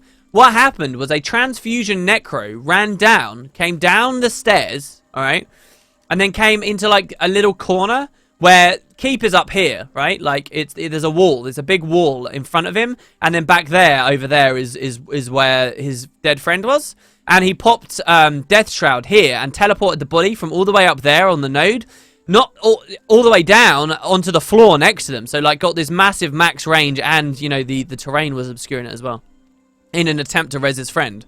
And then the enemy team jumped him from down there as well. That was a really cool little Transfusion play that I didn't realize people had started doing. I didn't realize it opened up with that Necromancer change. That was nice. I like that. I like stuff like that. I definitely feel like one of the best ways to discern a good player in PvP really has very little to do with his skill rotations, but it's more how people play with terrain and how good they are at LOSing and, you know, doing the little jumps around the nodes and so on. Hey, we're not actually doing too bad, guys, I don't think, for our... There we go, let's set the pet on him. For our skill challenges. I actually really struggled doing this the other day with my Daredevil? No, my Mesmer. I actually recorded some footage as well. I don't know whether it made it into the video or not. But I was recording while I was doing it. I was like, I look like such a trash player right now. I can't even do this on my Mesmer. And then a Zerg came along and helped me out. So I'm getting good. I'm getting a bit better though. By the way, I saw you in stream chat during the finals. What did you think? I kind of talked about it a little bit earlier. I think it was fun. I think it was a nice little experience. I think I could have done a lot less of, you know, these... Oh, actually, I was wondering. I wanted to ask it so bad in Twitch chat yesterday. So bad, but I feel like it's tacky. I don't know. It's pretty much tacky, but I want to ask, all right? Maybe you guys know. If anyone watching this has been really into a lot of the LAN events that they've done before, what kind of viewership does it usually get? All right? Chat was, of course, filled with people going, way. Guild Wars 2 Pro League, $10,000 prize pool. Can't even get more viewers than RuneScape currently is with just random people sat about playing it, right? Like, stuff like that. Fair enough, all right? These people do have a point. But it doesn't bear anything. It doesn't... what's the point in talking about it? It doesn't mean anything. We're having fun. ArenaNet are doing the PvP stuff for the community that's there. And there you go. You don't have to think too much further than that. Anyway... I am curious, and I do want to know. Like, so that got basically we were at 3,000 views, spiked to 4K for a little while, and then went back to 3,000. That was basically it, and then we ended. 4K was about where it was on the grand final. I mean, I can't help look at that and think, right, we ran a 1v1 tournament, right? Most of that stream, most of that was 3,000 viewers. Okay, we ran a 1v1 tournament that got a third of that. And had no real prize money, had no precedent, had no, you know, team drama and history and backing stuff. And it's kind of sad, but it's very tacky to talk about. But I'm wondering, what did the other events get? What? Because Jebro was saying in the cast at one point, he was going, oh, this is the biggest event we've ever had in terms of prize money, in terms of, I don't know. He said in terms of 3 times, but none of his in terms of was viewership on Twitch, which I guess he didn't know what the viewership was anyway. But yeah, I'm wondering, you know, I'm so curious about that. I'm like, where is it compared to the previous lands? 10K-ish is their best, apparently. 10,000 people? When was it 10K? How did it get there? Was this in Heart of Thorns roll-up hype?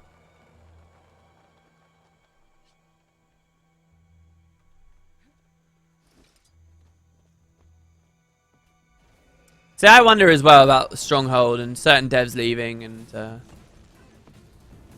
whether the existence of Stronghold upset some of them. Like, Stronghold, I don't know what's going on with it, really. Maybe I should start being a PvP YouTuber, guys, but exclusively Stronghold. What do you think? Maybe I should get a Stronghold esports team. Maybe next season I should Stronghold my way to Legend. What do you think? Get a super cheesy comp, just Zerg through it every time? Could probably do that. I'd feel much better about making a PvP team that strongholds rather than the one that conquests. They had 7k at the very first Pro League game. What? This Pro League? I don't understand. What? Why would they get 7k on the first game and nothing on the... Are you serious? Alright, what do we go for now? We got to be smart about what we train now. We need New Hawk. Well, let's just go Exalted for now. Because I think we need that for the next bits of the story, right? No? Is that what Teapot did? Did he play Stronghold all the way up to Ruby? See, I think that's a really cool idea. Did he have it smooth? WTS had better production too. How so? There's kind of an interesting thing going on with all of that at the moment, which is where basically the people are competing for that final in one meta, and then the way everything's working out... Oh, I can't do this. This is this one. The way that everything's working out at the moment is they actually, on the final day, they compete in a completely new meta. They compete under different balance. I actually really like that. Some people are throwing criticism of that, saying you should have a series that goes the whole way through and is under one meta and is decisively that. But I do think it's severely diminished from what it was in Guild Wars 1. It's severely diminished from, like, card games, alright? Because GW1 was Magic the Gathering, Guild Wars 2 is based on Guild Wars 1, it all runs through in a chain. It is diminished, but there is definitely an element in this of building your own builds. And there is smarts in executing your gameplay and actually running a build. But there's also another level of strategy and another level of what it takes to be a pro player and what it takes to be a good player. And that's making your builds and that's adapting to new metas. And I kind of like that the players are stressed under both circumstances, because on the finals, if you qualify for it, you kind of have to throw your old builds out to an extent and build new ones. And you have less practice in that. And it's more the theory craft level and it's more the deck building level, right? I kind of like that. I actually like that they're being stressed in both ways. I don't know. Like, I appreciate the other interpretation of it, but I think it's cool. I think it's a perk. I think it's a bonus. I'm comparing Guild Wars 1 to Magic the Gathering. Well, it is. Guild Wars 1 is, like, super based on Magic the Gathering. Guild Wars 1 is a very, very, very fun game to compare to Hearthstone, as both of them have heavy leanings towards, obviously, physical trading card games. It's really interesting in terms of the way that new skill... Basically, a skill was a card in Guild Wars 1. And your deck was your skill bar. Plus your attributes and runes. Really? Think about it. If Guild Wars 1 had kept going on, you would have seen, just like in card games, they would have had, you know, like current series and current tier lists and stuff. You would have had like, you know, when the 4th expansion comes out, they would like push away the prophecy skills. The prophecy skills would leave the PvP pool of active skills that you could use. And you'd have like your wild format, right? Like Hearthstone's bring in, where every skill of all time is available all at once. But then you've got like your like sealed formats where it's like the more contemporary current stuff. You would have had that for Guild Wars 1. But obviously they didn't like the direction it was going and so on. Because and why would you have had that? Why do we know that you would have had that? You would have had that because it was already getting impossible to balance the thousands of skills they had or cards they had. Yeah, Guild Wars 1 is kind of like Magic the Gathering crossed with Diablo. With some MMO influences. And that's why they never called it an MMO, they called it a CORPG. And I think that that's a very apt description the more time goes on. The only game that comes even close to Guild Wars 1, in my opinion, in some ways, and really it doesn't come very close, don't misunderstand me here, but is Path of Exile.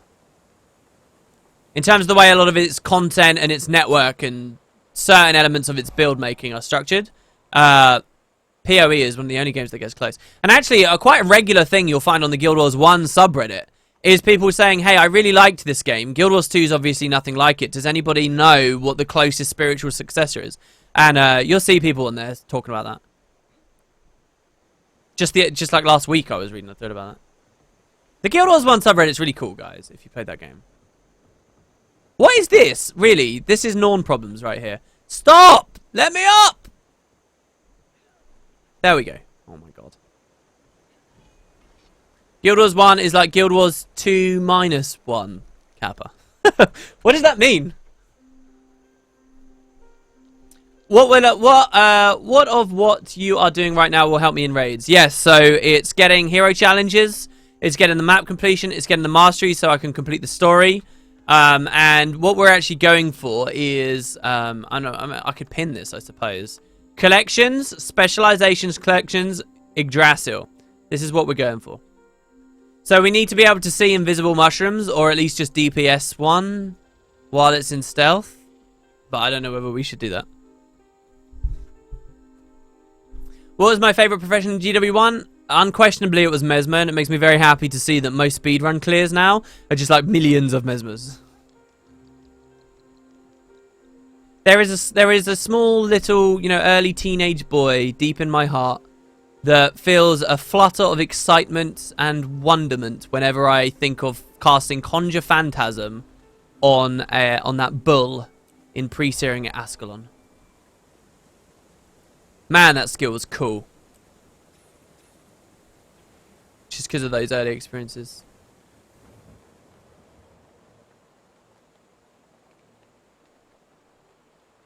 But I don't really like it in Guild Wars 2. I mean, I kind of like the role that it's in at the moment, but I just don't like it very much. I don't like the clone, phantasm, ad, spammy, messy, weird, far too specific of a mechanic shatter idea. I don't like it. And they went way too far with the pink butterfly theme and way too far away from the psychology theme and emotion-based theme of the first one. Oh, Auric, Basic Explorer. Oh, we're both trapping. Oh my god, look at the XP. That's good. I should... So we do have this other stuff. I do need to clear my inventory out as well soon. I got speed mushrooms, didn't I? Oh no, speed mushrooms are a bit later, aren't they? I got bouncing mushrooms. Don't you think it'll be faster to farm the 250 gold than farming the XP for the masteries required to get the achievement? Well, where would I farm the 250G? In the Silver Waste? We're just going to Silver Waste spam it up for ages? Not sure how excited by that I am. That rabbit absolutely detonated.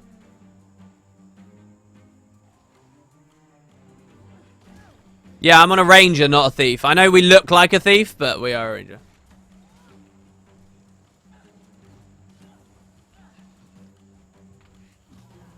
Why, but for what it's worth though, is bow so much easier than Yggdrasil? What's hard about Yggdrasil?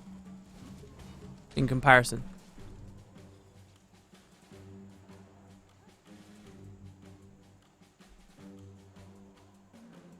Such gorgeousness.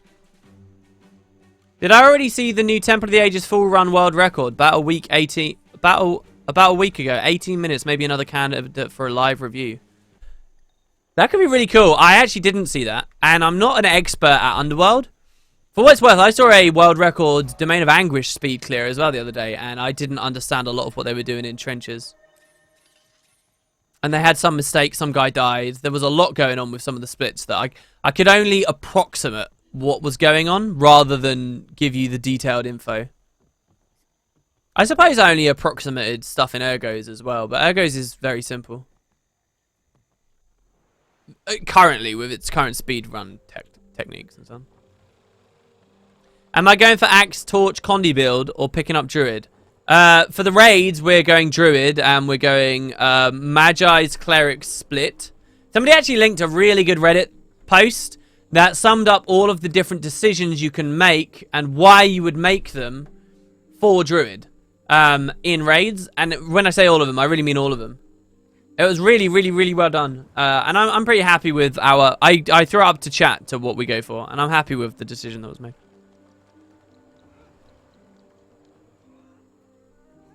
Oh, I thought Bo had an adventure that was hard, but they're both kind of easy. Okay, good. Alright, in we go. Can we go in? Wait, where are we? We're Westwatch. We're Southwatch. Southwatch has a challenge left. Come on, I want to get in. Damn it. What was the title of the Reddit post? I can't remember. If you just typed this, if you filtered by this month and you went Druid, I'm sure it would come up. But it had, you know, it had Zerks, it had Zealots, it had Pure Clerics, it had Pure Magis, it had Vipers, it had... Did it have Sinister? I can't remember. It had a lot of cool things. Oh, I can't actually go in it because I don't have Exalted markings. Great. Oh, masteries, it's so sad. Alright. So about the yawn there, guys. What? How long have we been streaming? Oh, about an hour 40. Alright. That's fine. Streams seem to have averaged down to about an hour and a half each one. Oh, we just talked to the NPC? Whatever. It's too late now, guys. It's too late. It's too late. We're moving on. I really only want hero challenges anyway. And there's one near the end of the map, which is what we're going for now, so.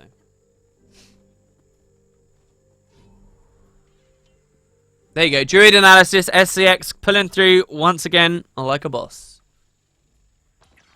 It's kind of sad we don't see too much speed clear footage anymore in Guild Wars 2, although recently there was some by Goku. Yeah, well, the dungeon speed clearing scene... I don't know. While the game's being actively balanced and changed and stuff, it's... Like, I saw Nike was streaming dungeons the other day, but there were only like 20 people who were even watching anymore, and... I saw him killing the Centaur boss at the end of CM. And they killed it quick, but I mean, since Elite Specializations came out and stuff, I just don't really understand the balance of dungeons at the moment. So, yeah. Dungeons feel like they're more of a place people just do for a bit of fun. I mean, if I could, on this account, speed clear the crap out of dungeons, I still think it'd be a great way to get money. Dungeon speed, someone said dungeon speed clearing wasn't that popular to begin with. Yeah, but it kind of was because, you know, there was a tournament hosted by D&T of a full, you know, speed clear. You know, people raced each other through the dungeons, and that got really, really well viewed. Lots of people wanted to watch that. Lots of people did watch that. So you can say it's not that big, but to put it in the context of everything else that Guild Wars 2 offers, to put it in context of Pro Leagues just a second ago, after the expansion that should have bolstered our community further. I don't know. The numbers aren't that off.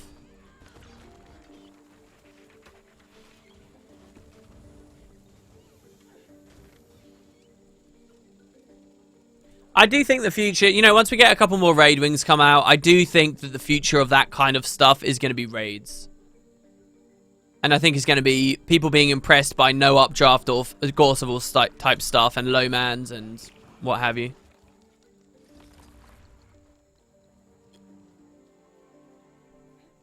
I've got no idea. Wooden potatoes, can you fix this? Fix what? Did you get your login stuff? What login stuff, huh? That thread apparently is called Complete DPS Healing and Health Calculations for Zerka, Zealots, and Magi's Druid. Actually, I don't think that's the same thread I was talking about, but a nice link nonetheless. How do we get in here? I forget.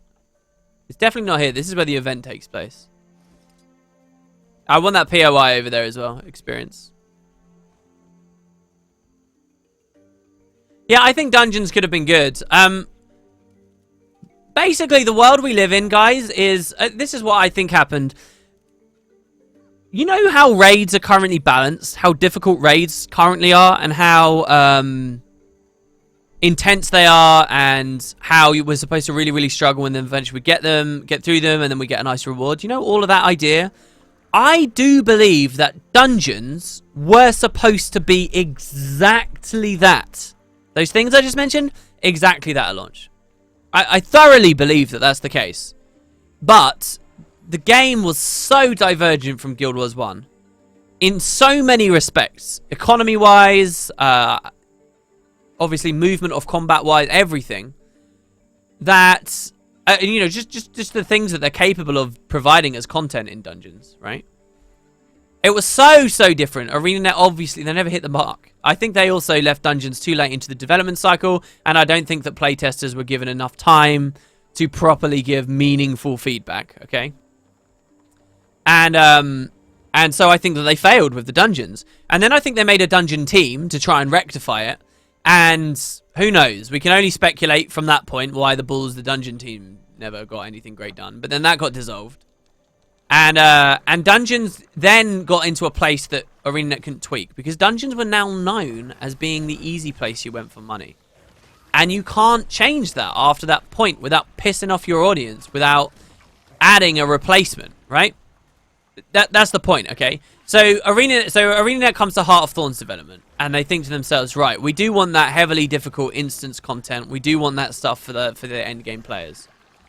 But people have the easy place for money right now.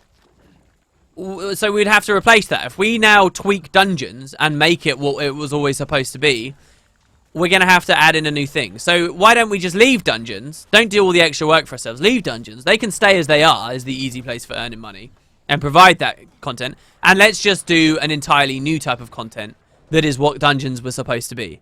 And that also gives us the benefit of, oh, hey, we can market this as, you know, something better. Originally, at the launch of Guild Wars 2, they don't want to call dungeons raids at the launch. Why? Because they want to put their own spin on it, encourage new prospective MMO buyers to try out something new, to you know, show that they're not raids, they're dungeons, and we're calling it something different because they're better than raids, guys. We have this improvement over them, right?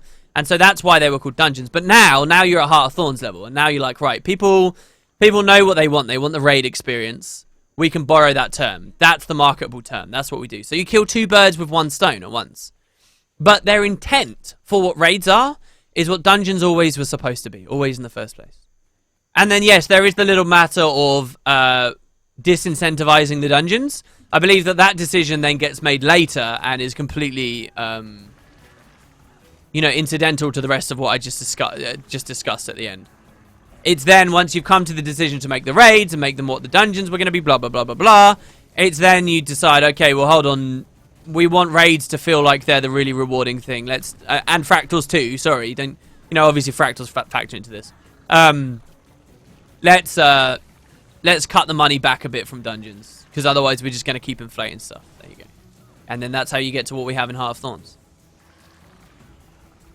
But the idea of what the experience that raids provide, that is not a new desire for ArenaNet to have in the game. That's the point I'm making. It's not new. And you can read all of their original statements about dungeons, and some of it's like word for word what they said about raids. I'm just backing right up here because we obviously got hurt so bad. People are saying they can't log into the game. I can't help you with that. I don't know how that went. Yeah, you can also do the more pessimistic, I think I'm smart attitude that we just got from Question Answered, who said nerf gold and lock fractal behind masteries to sell expansion pack. I don't think such an insidious decision was made at a meeting where they sit down to do that. I think that decisions are made and independently, and then towards the end you realize, oh, there's this little perk that this also helps us sell the expansion. Okay.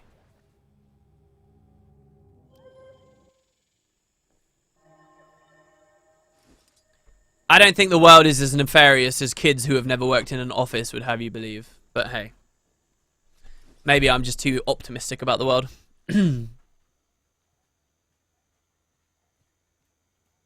WP, why do you think ArenaNet took a different approach to Guild Wars 2 and not just go with the originality that Guild Wars 1 was? Don't get me wrong, I love Guild Wars 2, but do you think they missed the target? No, because... Alright, let's go in Wood and Potatoes time machine for a second, and let's look back at the launch of Guild Wars 2. What did ArenaNet say? What was the main thing ArenaNet said their goal was with Guild Wars 2? Somebody tell me. Tell me now. Come on, guys. Think about it. I'll give you a little while in Twitch chat. What was it they always said they wanted from Guild Wars 2? And you haven't heard them say this for a long time, because they failed. But what was it they were trying to do? And while you think of that, while people say that, and the second I say it in chat, I'll call out the person who gets it right. Oh my god, I completely lost my segue there. Okay, and while we're talking about that, now let's look at Guild Wars 1, okay? Guild Wars 1 was a pretty niche game. Guild Wars 1 was a good game and delivered a very, very specific experience that appealed absolutely to certain people. Alright? It absolutely appealed to certain people, and there was a real quality to Guild Wars 1 that you do not find in Guild Wars 2 at all. But it was a niche game. And I guess as well, coming out of the back of their ridiculous... Oh, we've got Black Lion Kit. Coming out of the back of their ridiculous year with the Factions Nightfall together, they knew they needed some change in their business model, the way things worked. And hey, why would we want to make a niche game again? So let's change things up. Alright, let's see if anybody got it right. Play how you want, be original, be different, blah blah blah. Esports, be a new MMO, they wanted to reinvent the wheel. You know it's small, but I wish they would have... okay. Alright, actually, no, not the Living World. Living World stuff came later. What they used to always say, guys, a lot of you are right in various respects. But the main thing they used to say is they wanted to make the best MMO ever. That's what they would keep saying. They said, our goal is to make the best MMO. To make the best MMO experience you can have. And to make the best MMO, we've had to look at some core problems that exist with MMOs. And we're reinventing the wheel here, here, here, and here. We're adding our dynamic events. We're adding our, you know, how would I describe that? The fact that people don't steal kills from each other and they don't steal loot from each other or mining nodes and stuff. They kept saying, we are setting out to make the best MMO. Alright, so you can't do that and also stick to your niche kind of trading card game style mechanics that were so prevalent in your first game. They didn't want to be different for different's sake. They wanted to be different to improve on the MMO formula and make the best MMO. And they had the confidence to say that early on because they really did think they had nailed what made MMOs bad. And with their dynamic events, they had cracked it, right? And they would have the best MMO. They would have a world that... I guess that's where you mean the living world scenario comes in. They have a world that is constantly adapting and feels dynamic. Right, and so that's why they kind of banged on that doldrum for a while. You know, you think back to when their first demos came out from Gamescom. Who can tell me what all the criticism was when it first came out? What were the first criticisms of that initial Gamescom demo? What did everyone hate about it? And why can't I sell this? Oh, no, wait, hold on. Oh, it's because I soulbound it. Oh, I just deleted that greatsword I bought. Crap. Oh, well, that sucks. Should we go into Terraria and see what we got? Try the E-Stock Divine? What did everyone hate about it, guys? Who doesn't have that goal when making an MMO? Some people don't. Some people have a more narrow scope. Some people know that their audience isn't the largest audience in the world, but they want to cater to them anyway because that appeals to their personal sensibilities. They're not in it to reach a broad audience. They're not in it to make the absolute. Moon says he doesn't remember that far back. Look, what people hated was energy potions, okay? People hated energy potions. There was all this spam and critique and upset that they had this traditional like energy potion mechanic where you drink potions to replenish your energy and all your skills cost it, and it was basically just a gold sink, almost like a tax on your experience of playing the game. People didn't like energy potions. Energy potions! And this, in the grand scheme of everything that ArenaNet showed off, what were ArenaNet scared people didn't like? What were they on their tiptoes about? What did they expressly say? They said their response to the Gamescom demos was, oh, guys, do you know what? Energy potions, that's fine. We can resolve the energy potions. Honestly, we're just happy that energy potions is the biggest problem you guys have. You know, we're sitting here terrified about the dynamic events. The dynamic events are the big game changer. The dynamic events are the huge thing. Those systems, how people are directed throughout our maps, how the flow of the maps work, how the exploration is working, how people find our content and experience the world. That's what we're scared of. That's where we're trying to reinvent the wheel. That's what we're focusing on. That's how we make the best MMO. Energy potions, who really gives a crap about those? Yeah, we can fix that. That's fine. Don't worry. That's not a big problem. We're just happy the core stuff is in place. That's what was on their minds. And of course, with everything, the devil's in the details, and they don't become the best MMO ever because many of those details, unfortunately, weren't there. That looks beautiful right there. I love the kind of the brownish hue on that black rock there with the light on top of it. Hey, thanks, Shadowjack, for the host. Wait, did the pop-up work? Oh, the pop-up works. Cool, thank you for the 0 view host. That means a lot. Thank you. Will Hawkins 13 says, I liked having energy. It made things challenging in Guild Wars 1. I actually don't think energy is a great mechanic at all. I think it was crap. I really didn't like it. The least fun part of build making was, oh, where's my energy management skill? The least fun part of combat was having to slowly stall right out because you had no energy left. Energy was crap. It was cumbersome, it was annoying, and I don't like it on Herald either, on Revenant either. But, you know, if you want it in Guild Wars 2, it's back. No, I've got to be honest. The only energy system that I think I would have enjoyed, and this is very anti-bandwagon of me, which is a risky thing to come out and say, but the only version that I think I might have enjoyed is the original one that they showed in our first demos. Not gonna lie. I talked on a stream last week about how sometimes, though, I think I'd find a mechanic fun, but it's just because I'm looking for change, and the change might not necessarily be good. And I think my love of the energy potion thing might be that. I don't know. What that mechanic served, guys, what it was aiming to serve, was a long-term attritive mechanic, alright? Which Guild Wars 2 completely lacks. Entirely lacks. And that's the idea that you get worn down. So take a Guild Wars 2 dungeon as an example with the whole energy potion thing in there to boot. The idea is that you start the dungeon and... well, okay, no. There are various levels of attrition to deal with. First of all, there's the fight. You need to keep your health high. Your health runs out, you're dead. It's game over. Then there's, like, the broader window, which energy management would have dealt with, which is, okay, across 5 different fights, how are you managing your energy? Are you making sure that you're going into those fights with your energy maxed out? Are you okay? Are you waiting? You know, is one person out of mana? Are you going a little bit too quickly? That drags the pace down a bit, right? That's your attrition fight to fight. And then across the entire dungeon level, you have like the armor repair mechanic, and you have the damaging stuff, and or Guild Wars 1's death penalty. And of course, none of those, all 3 of those existed in Guild Wars 1, which dictated a lot of the flow of battles and how much you could fight and where you were going to and how traditional the MMO felt. I was trying to dodge. I guess I was out of energy. Guild Wars 2 did away with all of those. It tried to have it has the first. All right. It's got make sure your health doesn't go down, and to an extent, as an extension of that, it has your dodge rolls, your energy as well. And then to an extent, the class you're playing as well, managing Shroud, for example, or Astral Force, as we will be soon enough.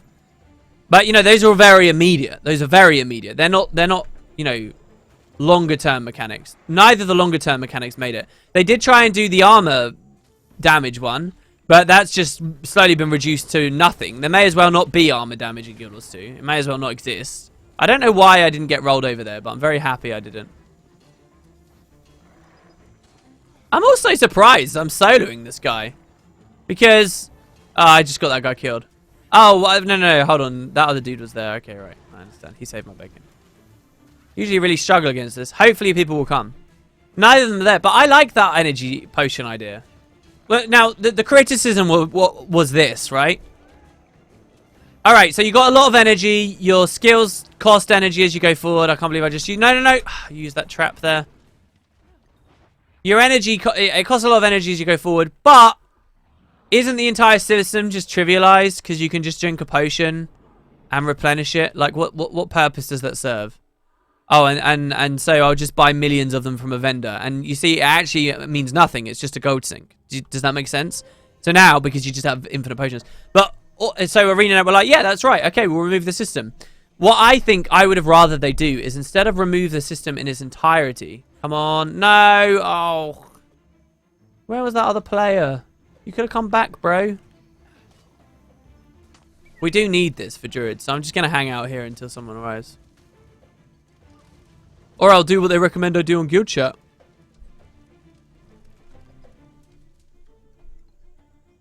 How long have we got? He's got 6 minutes till he comes back. Well, we can try.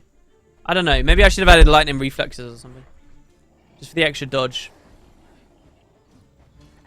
Go on, Drake.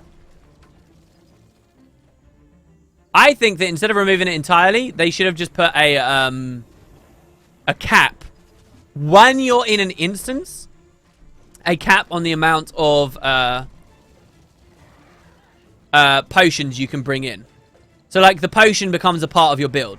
So, how many potions do you want? Do you want to bring in 20 small energy potions, 50 energy potions, whatever? And there's still that gold sink part of it. You need to go out and buy potions to prepare for a dungeon. But to me, that's a fine mechanic in RPGs. I don't mind that. I don't mind that feeling of actually physically going off and prepping. And we do that in Guild Wars 2 anyway, before anybody freaks out. We did that in Guild Wars 2 anyway because of the potions, as we eventually knew them.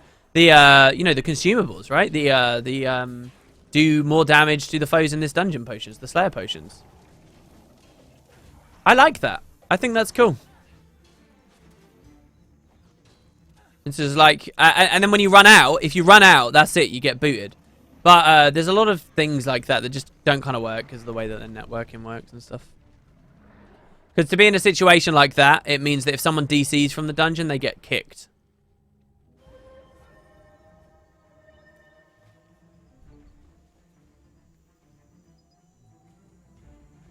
Anyway, I really do. I would love to play those old.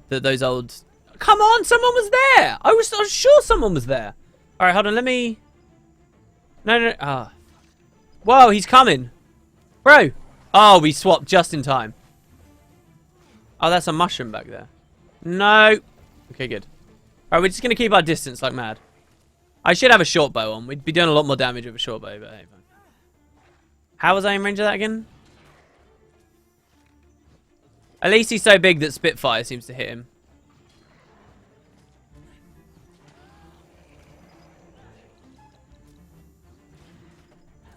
There we go. Oh, I think Hamato might come and help me out here. But yeah, I would love to play those old versions just to experience it. Just to experience it. Will Hawkins says, instead of managing energy now, you just have to manage cooldowns, which you also did in Guild Wars 1. Well, yes, there were cooldowns on potions as well, but I don't think that's enough. If you have a potion system with a cooldown on when you can drink the next potion, and different potions have different cooldowns and heal you for different amounts and stuff like that. If you have that, that's a very common mechanic. Again, like PoE, Diablo, loads of games have that. That's very, very common. But if you have that, then yes, you have Guild Wars 1's energy management, but with attached to a gold sink. That's what you have. You're right. And then that's the criticism that people had. What I'm saying is there should have been a global cap on the number you could bring into the dungeon in the first place, so it's a long-term resource you're playing with to make sure you can get through everything. You know? You only have 15 potions and you've popped 6 of them already, but you're only at Lieutenant Cola. What do you do? Right?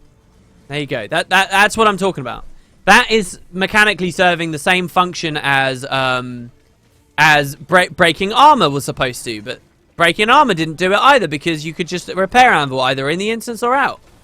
And these are all great mechanics that deserve to be a part of the game, but they're not, because to prevent people from just leaving, repairing, and coming back in, they kind of need a way to distinguish between what's a DC accidentally that kicks you out of the dungeon, or a and let people reconnect in.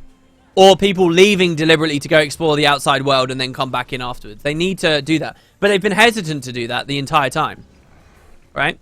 They've been hesitant. And they're so hesitant to do that that dictated a lot of the way they designed the raids too.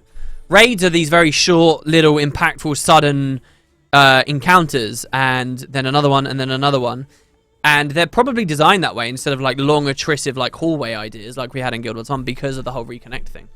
Same with fractals. They tried it with original fractals. You guys all know how original fractals went. They tried that. But the DCs, people hated it.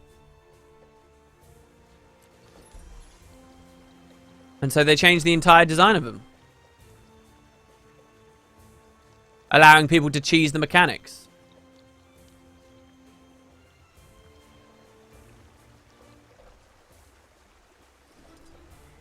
Hey guys, Childish Disorder said, what are we talking about? We're talking about just resource management on a long scale across multiple fights, I guess. We're getting hero challenges, unlocking druids. Did they finish? Did they actually manage to beat the meta? I probably should have participated a little, huh?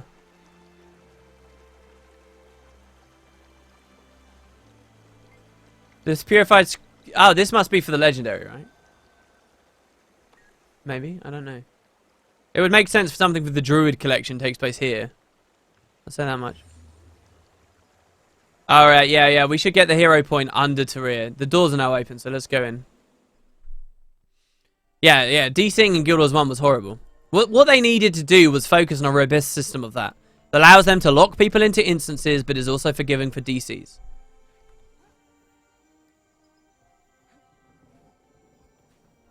Shorter encounters and then swapping between them. Everything, including your mum, turns out to be the most enjoyable, I guess. Persistent stuff doesn't really seem to work outside of single-player games. I disagree, man. I disagree. I don't think that, you know, the current raid situation where we have... Basically, what Spirit Veil is it's 3 final bosses without the preceding dungeon. That's what it is. And yeah, I don't agree that... Even when you get on farm, after you've done progression, right? Once you've got the encounter on farm, and you're going through every week, just like I will be next Tuesday, and I go through... You know, it's not necessarily fun that 3 of the guys in my squad now have to swap over to another class and mess about. And I feel a little bit guilty because, hey, I want to swap as well, but I'm not swapping to something that... It's just, you know... Oh, and then you know, maybe even if you're in this place, you swap your squads and stuff. Or, you know, the traits that you run and stuff between each thing. I don't like it. I'm a huge advocate for build lock-in. I still am, even after all this time.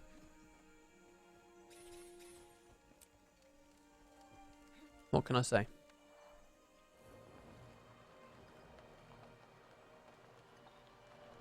How can you possibly differentiate between a DC on someone just killing Guild Wars 2 EXE?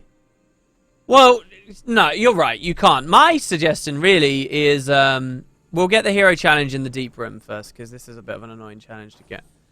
My thing is more, if you DC from a dungeon, whether that's on purpose or accidental. Do we have any keys? No. Whether it's on purpose or accidental, if you DC from a dungeon and you load back into the game, it loads you back into the dungeon as long as other party members in your team are still in the dungeon. But if no one's in there and you DC, then it kicks you back out to the overworld and closes the instance down. That's how I'd design it. What's the problem there? Well, there must be a problem with that, because that's too simple. What is the problem with that? Why can't they just load us immediately back into the instance? At the last checkpoint in the instance? Why is that such a technical hurdle? But okay, trying to make it more persistent. How about the PvP mechanic, where it immediately tries to put you back into the instance as long as you're part of the map? Exactly, they're doing PvP. I'm so glad you pointed that out, because somebody pointed that out to me ages ago, last time I was talking about build lock-in. And I was like, yeah, you're right, and then I forgot it. Wanting to continue with a full party instead of having an AFK? Well, okay, so you're saying someone's just DC'd from the dungeon, and now we've got 4 people waiting around for him. Why can't the 4 people just vote to kick him? And then, when that guy tries to reconnect to the dungeon, the game detects he's not in a party anymore. And he gets put back to the entrance. Why doesn't that work? See, that works. I'm genuinely asking, why doesn't that work? Why don't ArenaNet do that?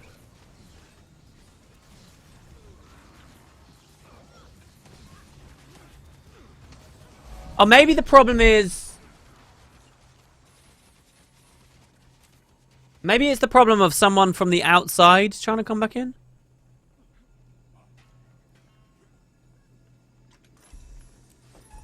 No, I don't know. I don't know.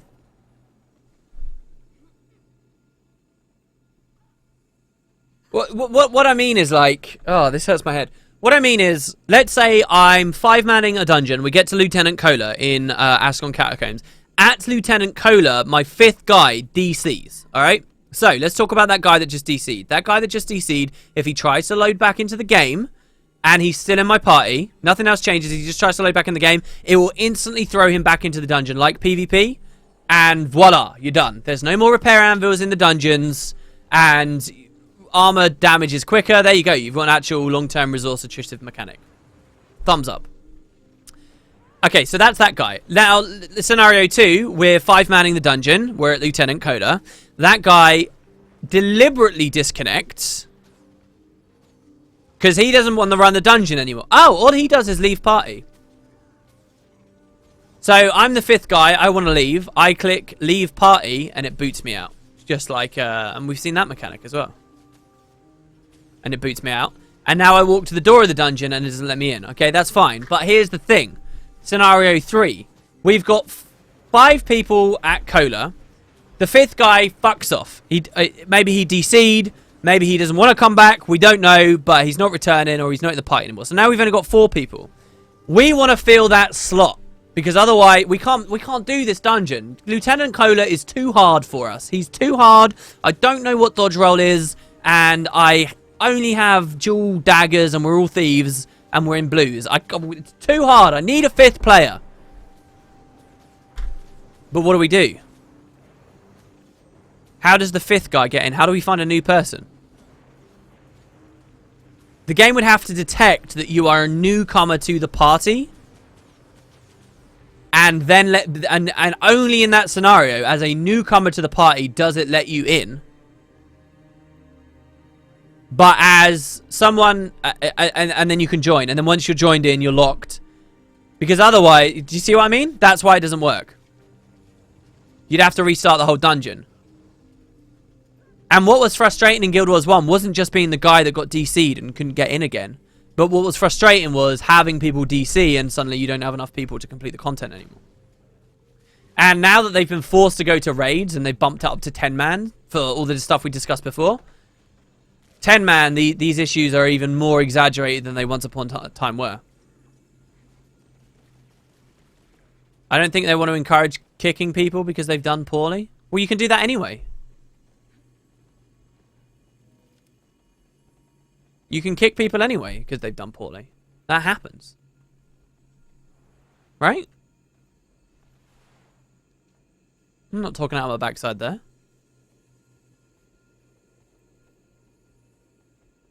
Yeah, exactly. And that last thing I just mentioned, that's the complication. Because now the game needs to... Now every party that ever comes into existence has to keep a log for as long as that party exists of all the accounts that have once a time been on it. Not character names, accounts, because people could just character swap and go back in. Which obviously defeats the whole purpose. So now all your parties are logging all their historical members. But what if I keep playing with this guy for ages and ages and ages and ages and ages? So now what are you going to do? You're going to do a party timeout mechanic? And what does that mean for the server? What does that mean for the back end, having parties log who's been in them? That probably means a lot of work as well, no? You know, I don't think I've ever walked out this way before.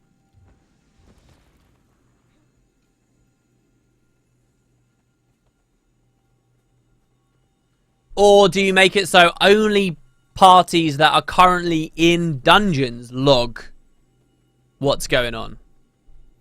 Do you have it own... Oh, well, that's a complication as well. Or do you have it only parties... The log is written when someone... When the instance opens. And it's like written to that instance. So it's like an instance log of every account that's ever been in there once. It's not associated with the party at all. That would work a little bit better. Maybe. Yeah, someone just said in chat as well. And there's some delays, so. But if there were a long-term system and your armor breaks, I don't think they want your party to be incentivized to kick you because of that. Oh, okay, I see what you mean.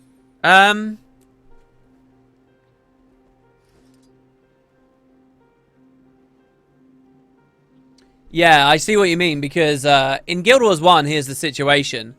If we had that mechanic... Death penalty. We had that mechanic. Death penalty, alright? We have it. In Guild Wars 1, 3 of your guys get to 60% DP. Death penalty. well, that guy could leave, or, you know, you could bully him out, right? The same as kicking, I suppose. You could, you know, shout at him and make him feel horrible about himself, and then he goes off to cry and he leaves the game, right? Either of those situations can happen, but you can't replace him now. In Guild Wars 1, that person who left cannot be replaced. And that is what was so frustrating about it as well. Oh, I can't get this yet because I don't have Exalted. Right. And therein lies the frustrations.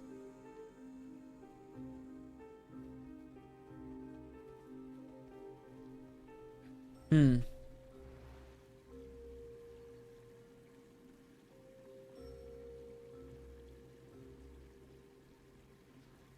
wonder if there could be some kind of mechanic where, no, I don't know.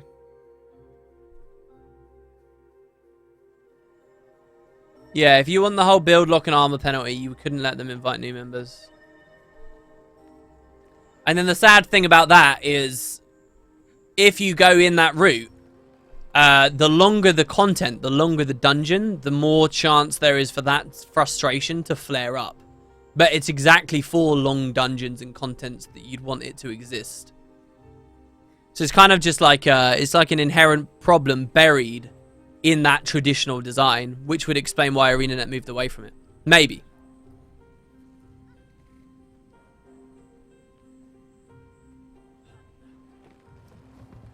I don't know. For me, I'd take the frustration.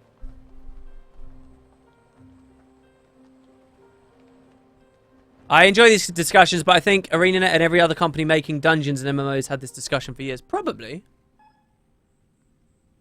Probably. But there's always a new perspective. Our perspective right now, my perspective right now, is from a seasoned player of Guild Wars 2, a game that has tried very hard to move away from all those problems, and yet I am left wanting as the consumer. And that's new information that, you know, it's not enough. Right? These people can come in the instance if they want, I don't really mind.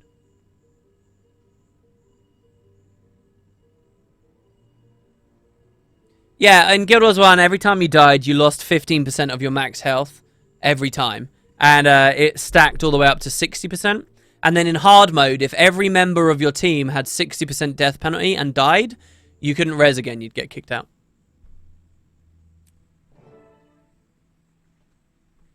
Gorgeous looking map. Ibly, blah blah blah blah, Ibly. So how long for Guild Wars 3 to come out? I don't know, I don't think it ever will.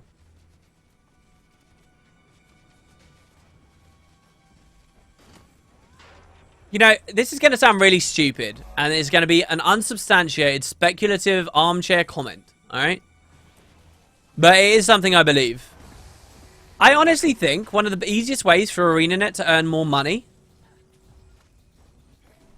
and like a lot of money, alright, without even that much aggro, well, no, whatever. Easiest way for them to earn a lot more money is to stick, like, 2 or 3 people on a tiny little team back on Guild Wars 1 to actively develop Guild Wars 1. I think the bar is so low for the quantity of content that they have to put out. Just so much as Guild Wars 1 was actively being updated and little quests were going in here and there, I honestly think they would triple, quadruple, quintuple their user base. Not that there's much, you know, times 5 on nothing is still nothing, but still, you know, I think that would encourage a lot more people to be active and swell around Guild Wars 1. I really do think that. I think they've done a lot of money just on just a couple of hires doing that. Look at the magic that John Stummy used to work with his team in the Guild Wars 1 Living World days. And how good they got as well. How efficient they got at dropping quests in, at using the tools that they have as developers established through the first 5 years of their game's development. To the phasing that they did, and, you know, the way that they did all the quest boxes, just throw it out. They got really good. They put out a lot of content with a very small team. Just that fact that Guild Wars 1 would be getting actively developed again. And again, like I say, unsubstantiated, armchair comment. But I really do, you know, even if it was like freaking Guild Wars beyond Ilona, okay? Let's say that comes in 6 acts. And let's say we only get one act every 5 months. Even if it was that slow, and each act is just like 3 quests that they add or something, right? Even if it was that slow, that would have me reinstalling the game. That would probably have me doing videos about the game. That would have a lot of people reinstalling the game and looking at it. You know, the other thing I really think they should do as well, they should do the Battle.net style thing, where you've got friends, you've got looking for group, followers, blocked, Guild Wars 1. And here are your Guild Wars 1 friends. And because your accounts are linked anyway. So you do that, and just like on my friends list, I get location, it would have, you know, oh, they're in Kining City and stuff.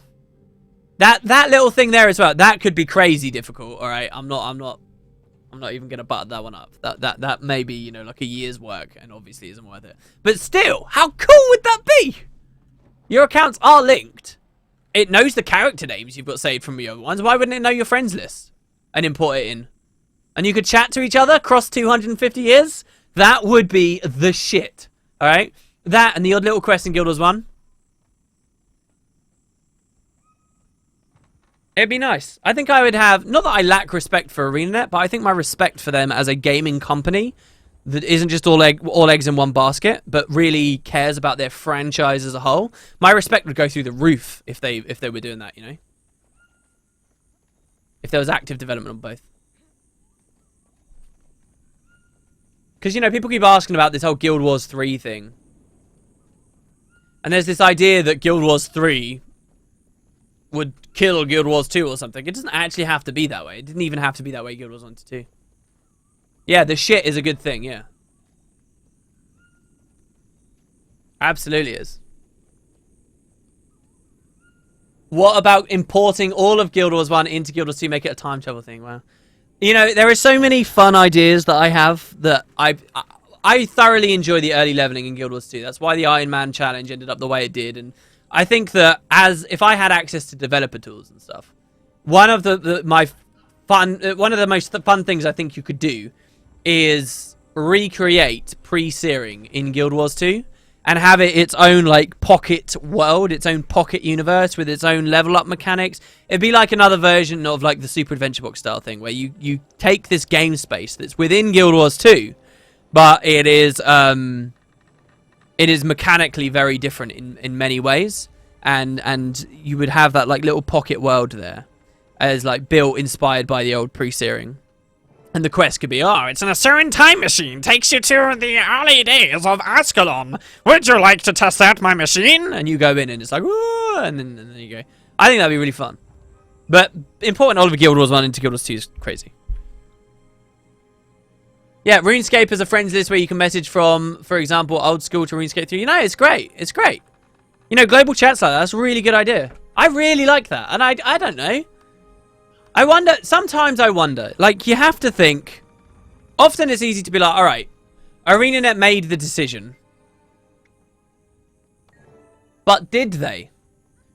Did they make the decision? It's easy to think, okay, that discussion will have happened. There was a meeting one day where people were like, right, how do we want our contacts and LFG to work? Or just contacts as it was. How do we want that to work? And they would have sat down and they would have been like, oh, do you know what would be really cool? We could have the character's actual visual portrait appear up in the corner. And we can have location on there. And we can have their achievement points on there. There was a discussion for that. But was it mentioned in that discussion, the idea of, because accounts are connected anyway, having cross-game chat?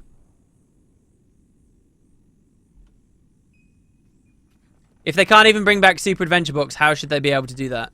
You don't know that they can't bring back Super Adventure Books. They've just chosen not to have it for a while.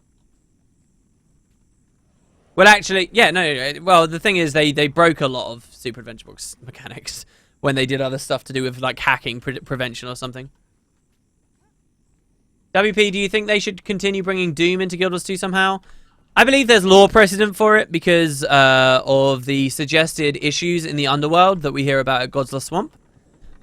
Which could easily be because of Doom, because at the end of the day, he was only imprisoned in the Hall of Judgment again.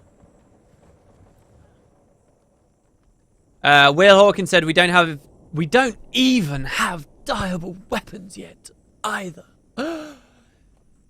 Alright. we don't even have, first of all, is kind of a bit of a weird way to put it. Diable weapons, they're not in because of a lack of foresight. They're not in because a lack of development resources. They're not in deliberately because it allows them to sell different weapon skins in different ways, and it allows them to much more comfortably throw new weapon skins into the game without having to make a million different versions that they're sure have mapped nicely to all the different die channels, which there are a lot of. Okay. It was a deliberate decision not to have diable weapons in this game. I think it's fine. I don't think just because it existed in Guild Wars 1 or just because it exists in another MMO, it means one day we have to have it. Despite everything I just said about all the energy potion nonsense earlier. You just said about developing. What do you think about the idea to make something like Super Mario Maker for Super Adventure Books in Guild Wars 2? Think it'd be cool or not? What do you think? Well... yeah, the guild hall system kind of does that, right? Like, you can make your own jumping puzzles, and as time goes by, hopefully they make more interesting decorations. They said something quite interesting the other day. You know that last instance in Heart of Thorns, right? Over here.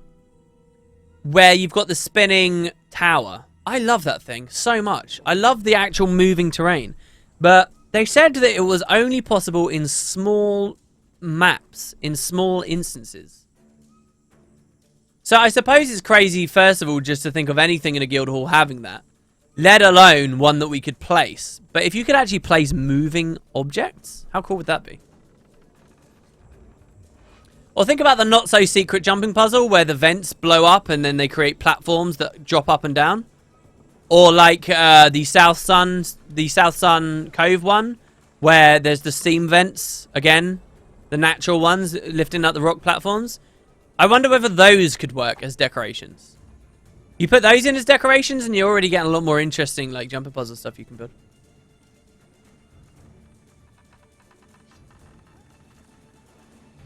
Yeah, jumping mushrooms as well. Jumping mushrooms though aren't really jumping puzzles suited, I wouldn't say. Because there's no skill or dexterity in a jumping mushroom. You jump on it and then it puts you on a rail to your destination, right? The only thing where it gets slightly more interesting is if you glide on the top. And you require people to glide on the top. What's Nightbot doing?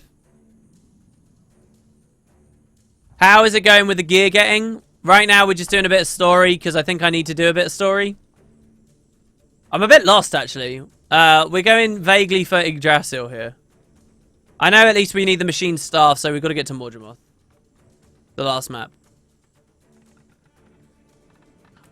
But this is what we're going for right there.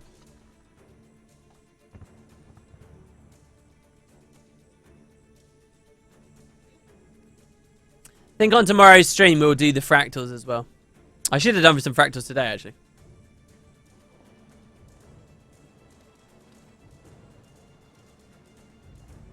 Oh, people are timed out for saying arena.net. Oh, or battle.net and it's registering as links. Yeah, okay. Alright, that makes sense. How does WoW manage to not have target caps on damaging spells, but Guild Wars 2 can only ever handle 5? Well, it does go over with Siege in World vs. World and stuff. But mechanically, server side, these are very, very, very different games, I believe. How does Guild Wars 2 handle to never have downtime or maintenance? While WoW always has it, or often has it. How does Guild Wars 2 push out like secret little builds where people don't even have to patch for them sometimes? Right, there's very different infrastructure going on between the two games. Very different. How does World of Warcraft manage to have an entire seamless, huge, open map instead of lots of little instance shards everywhere?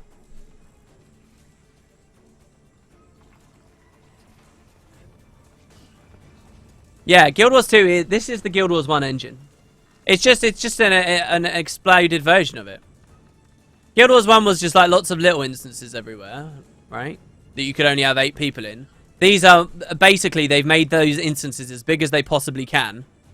And given them the highest player cap they can, which is roughly 150 to 200, I believe, for most maps in the game. And then for World versus World, it's 300, I think, at the moment or something. Or they change it deliberately and they scale it.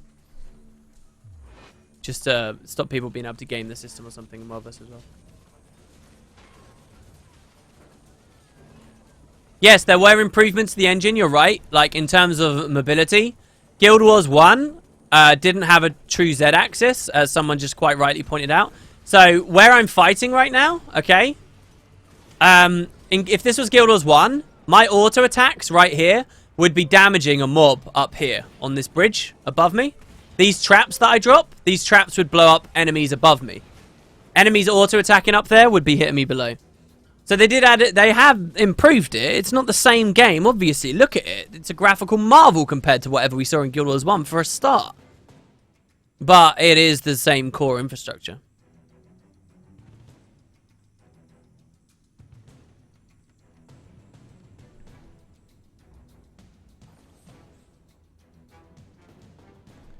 Oh, global cooldowns as well on your skills. That's a good point too. I hadn't even really considered that. QQ. Could ArenaNet have done more to link Guild Wars 2 with 1 besides a crappy title and some memorable weapons you can get through the whole of movements? I feel like there's a letdown for the Guild Wars 1 fans that went to Guild Wars 2. I actually don't think it was a letdown. No, it has no real impact on my gameplay anymore. I never really used the Hall of Monument skins and so on, but I did feel very rewarded when I got it. I did get a free ride through, well, not a free ride. I did get some achievement points as compensation for all my time there. In a way, it's free because I got all my Guam stuff for the sake of Guam in the first game, not because of anything in Guild Wars 2. It was later that the Hall of Monument started becoming a motivator for me. Yeah, they could have done the Hall of Monuments a bit better. Yeah, I still get a weird, funny feeling in my stomach or my chest when I look at the Eye of the North. Just this weird map up here that reminds me somehow of my earliest days in Guild Wars 2 still, and it's one of those still, like, sacred places or whatever. Sacred, what a weird word. But, yeah, I mean, I would like the integration. I'd like what I just said about chat. I think that'd be really, really, really cool. And there is a small part of my brain that is like, oh, man, maybe they just didn't think of it. Maybe we just need to ask them. And they'll be like, oh, yeah, that's a great idea, wooden potatoes, yeah. That is a great idea. We never thought about it.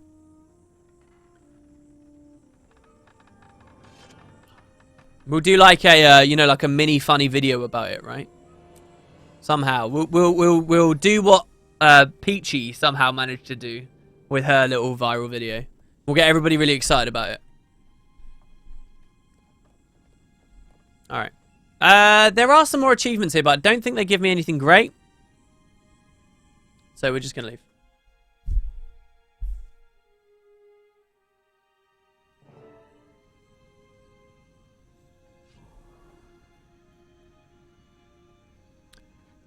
Combat is very different in Guild Wars as well. No auto attack spells. Well, Guild Wars 1 sort of did. Flare was just an auto attack spell. No cooldown, minimal damage. It's just it was tuned such that people didn't really use it very much. If your argument is, yeah, auto attacking is much more prevalent, then yeah, I can see that.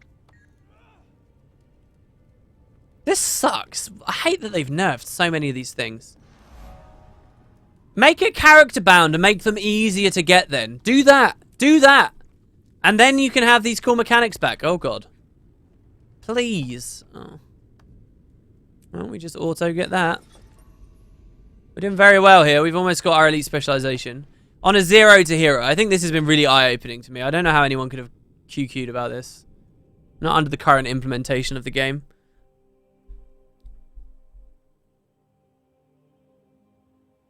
We only know partial episodes of the development cycles. We keep asking for more and more, but devs are still humans.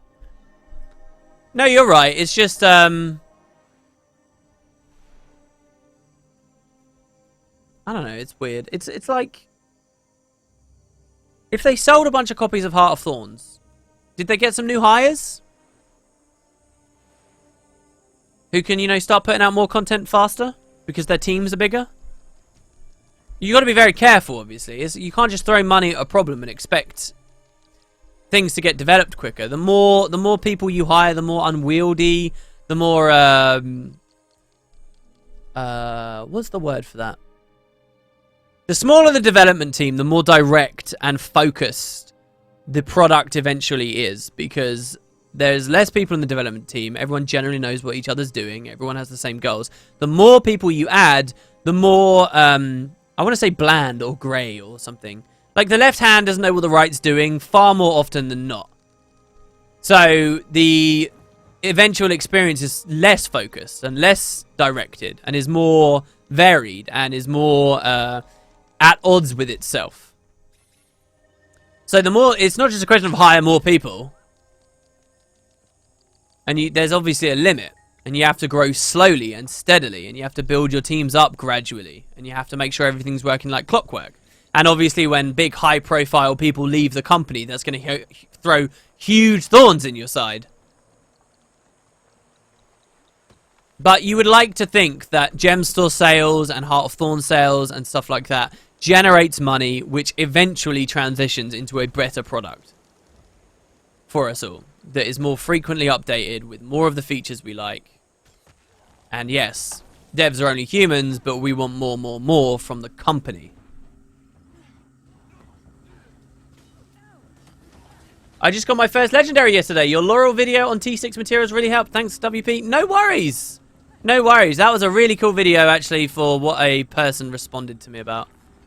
When they talked about how they had, like, 60 accounts and they did it every day, and it's just insane. Yeah, PvP isn't interesting to watch. I don't believe... I reckon it's probably like 50% the mechanics and spectatability of the actual visual stuff. Just, there's way too many conditions. There's too much going on at once all the time. Even if the visual stuff gets culled away, I still think that's true. And the other 50% is the game type.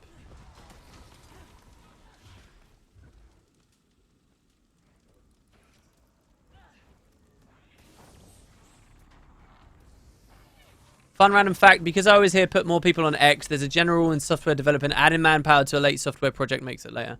Brooks Law, yeah. Like, because, I mean, it's so easy, and that's what I mean by, when people are just, you know, like they're teenagers, they've just been playing a game. I'm not saying that people are stupid, I'm just saying until you have some real-world experience of how software development works, or just development on anything, really, works, you realize there's a lot of magical steps people just skip past in their brain. Why can't you simply just put more people on it? Well, hold on, the people have got to be, what they were originally working on, you have to assess whether that's gonna need a replacement. When people do transition teams, then they have to be brought up to speed. They have to learn the tools. They have to learn the aims. They have to, you know, that's before even considering basic stuff like personality clashes between people and all kinds of stuff. There's a lot, like a lot. And unless you've done project management yourself, you have no idea.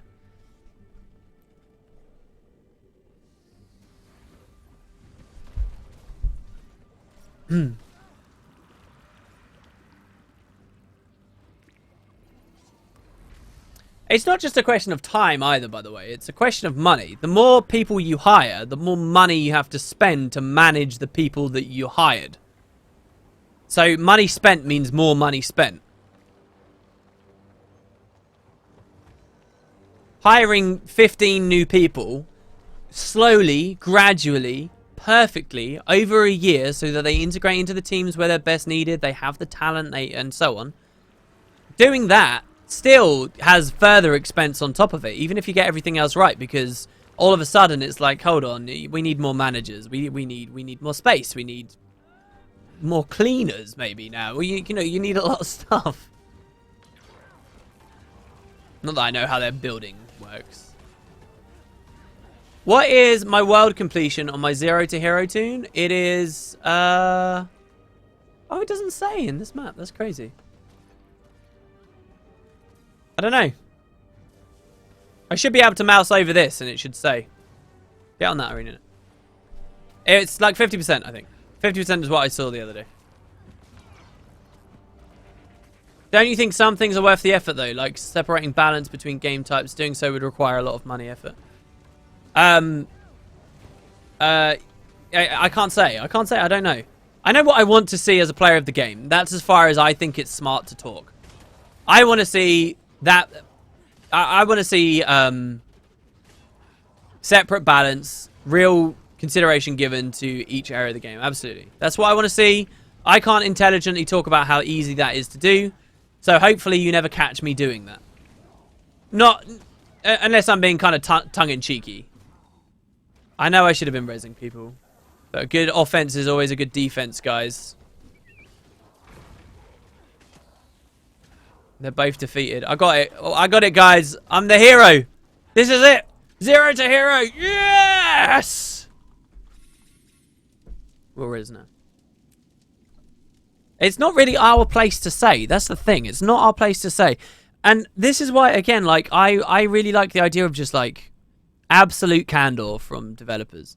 Because a developer, someone high up the chain at ArenaNet, you know, the superiors, the bosses, the people who manage other people, it's not their job to interface with us. So we don't really get it. But no matter how boring or awful those people speak, or how uneloquent they are, or whatever, I think there will always be people who are interested to hear that stuff.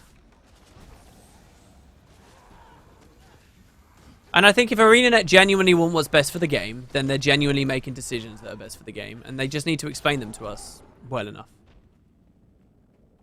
Again, I'm probably a little bit more optimistic than most people would think. Look at how good that looks. Look at that. That's like some Tomb Raider freaking 2013 level stuff there. And I got a torch. We're recording. That's right. Beauty Interior.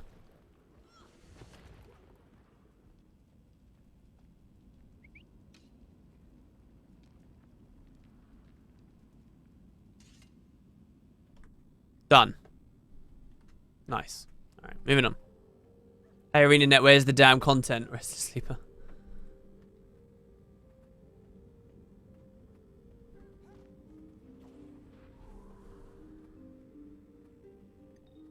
Yeah, the Heart of Thorns hero challenges give 10 each, yeah. My opinion, ArenaNet shouldn't listen to the vocal minority on the forum. Reddit. All the bad ideas they now have to polish and restore in the coming year from exactly that. They have to gain confidence and do their own thing. Oh, it's hard. It's hard. It's hard. That as well is a huge thing. I really don't know. I don't know what I believe of that. Because as always, it's a little of column A and it's a little of column B. Why not both? It's just hard to know which times are which. When should I listen to Reddit? When should I not listen to Reddit?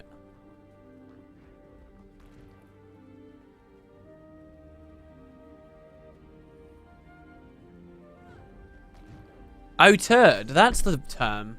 Designed by a committee or a turd, basically. To like an extreme scale.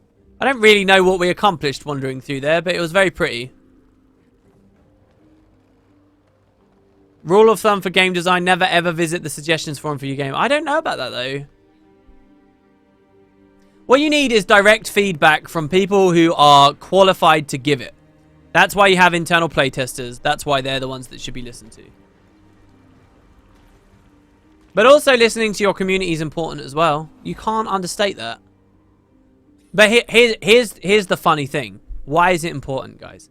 Is it important just to save face as a company, to appear attentive, to appear nice, to establish some like personal connection or apparent personal connection between you and your consumers? Or is it important for the actual practicality of what your audience suggests? Which truly is it? Or in what ratios? I'd say it's 70-30. 70% is just to look good. What I mean there is not what I think ArenaNet do or what ArenaNet think of the answer to that question. I'm just saying, if Wood and Potatoes Gaming, you know, the awesome studio that I set up in Nepal last year, where we make these sick-ass mobile games, all right? The way I run Wood and Potatoes Studios is with a 30-70 philosophy there. I act like I listen a lot, but 70% of it is just so that people like me. The other 70%, I'm doing my own thing. I'm disregarding. I'm disregarding the rest. I'm only 30% actually listening to them.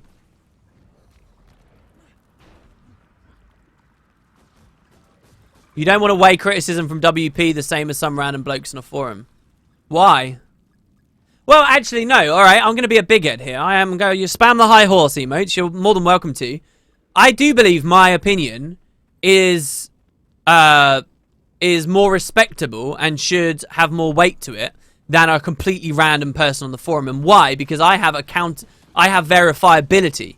I am a verified, long-standing player with X, Y, and Z. I'm presenting a lot of stuff on about who I am. And if ArenaNet ever make the decision that they want to cater to me, the long-term player, the player with a lot of hours, the player who understands a lot of things, the player who's heavily involved with a lot of stuff, if they decide that I am the audience they want to cater to, then absolutely, my opinion should be rated higher than the opinion of a random guy who is unverifiable on the forums. Who simply says, yeah, I play loads. I play it all the time, and I want the elite specializations to be unlocked instantly, please. I'm such a good player, and I've played so much that I have 75 characters, and your game is too grindy. You need to listen to me because I'm a veteran, right? He can come out with all the bollocks he likes, but he's less verifiable than me. And in that situation, I believe, yeah, actually, I should be listened to more. Bit high horsey, but I think that's fair enough. Exactly the same as a pro PvPer bitching about balance concerns. And ArenaNet obviously want to balance and cater towards the pro PvP scene. They should listen to pro PvP streamers over pro PvP forum goers. Or anybody who's not verifiable. Because, again, developers are people too. They can know if someone's talking out of their ass because, you know, yeah, so what? They're a good PvPer. They play a bang-up ranger, but that's all they play. So, you know, the dev's going to see bias. They're going to see it. They're not idiots. These are educated people.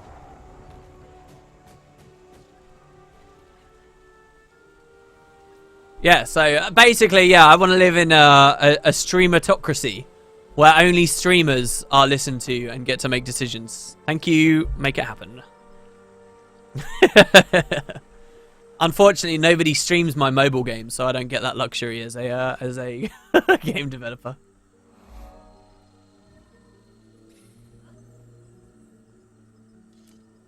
I think it's a catch-22. Your opinion's really important for them to keep interested in the veterans with tons of hours to keep the gems flowing. Conversely, yours is the one of the last they should listen to for attracting new players because you have so much experience in your tastes. It's hard to find that balance. Yeah, I find it very hard to... Because I like, reading that there, I'm like, no, man, what? I know what new players would want. I could make a new player experience. It's really hard for me to remain unbiased. But you're right, I probably am biased that I don't quite know what new players want. That makes me sad, though, because I reckon I could guide on that. I mean, honestly, like, look at what we're doing here. There aren't many veteran players that do what I'm doing right now. That truly go back to zero and experience everything. And yes, I have knowledge about the game and so on, so... Bye.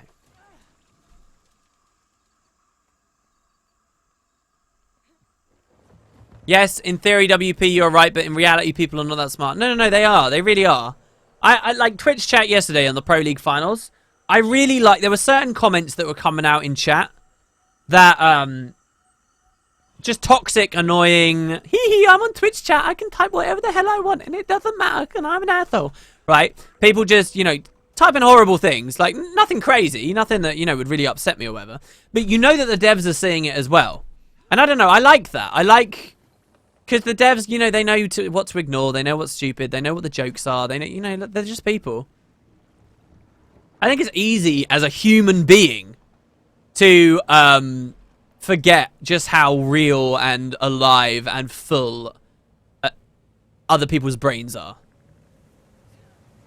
They are just as shrewd and calculating and intelligent and perceptive in, like, most scenarios as you are. They're a real person with a real life. And not only that, but you're going to expect them to be a bit more sensitive to stuff when it's their job. Yeah? Or, anyway, as long as they have some passion for the work left.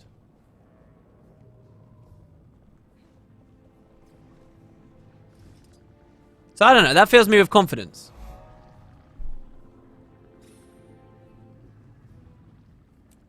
But they take it to the heart. Even though they oversee it, they still read it and it stays with them. Yeah, it's very hard to not take stuff to heart. Very hard. When you care about something, it's very, very hard. You know, if I do this Guild Wars 2 mystery video that I'm talking about, and people come back and say, this was really crap, what are you doing? I already saw DeRaw did a video on this, or, you know, whatever the criticism may be. You know, I would really, really get hit hard by that. I think you're doing it wrong if you're in a place where you're not getting hit hard by criticism.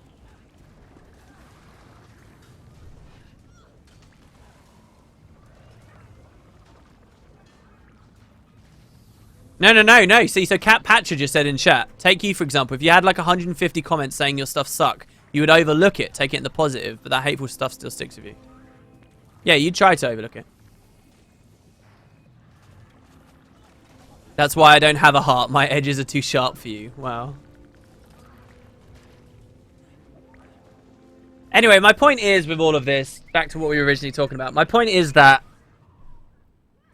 you know, the developers see all sides of it. They know when a dumb comment comes out because it's someone being dumb and it doesn't actually mean anything. And they know when a dumb comment comes out because it's actually, you know, it's seated in something real.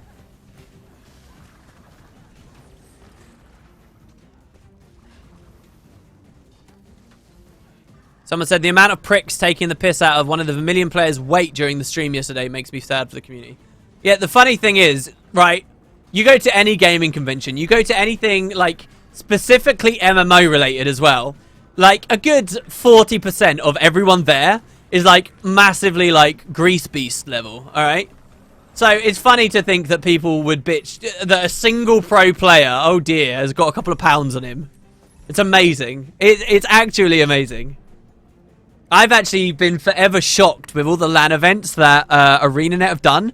That all their really good PvPers seem, you know, they're like, they're from like the 6 out of 10 to 8 out of 10 level of attractiveness. They're not bad, right? Like no one's ugly. And I've always been like, man, what is this? You know, these are the most extreme people who sit about playing an MMO's PvP all day, every day. And you know. They're not your typical, so you know it's gonna happen sometime. My body is orange, my hair is green. You guessed it, I'm a carrot. Wow.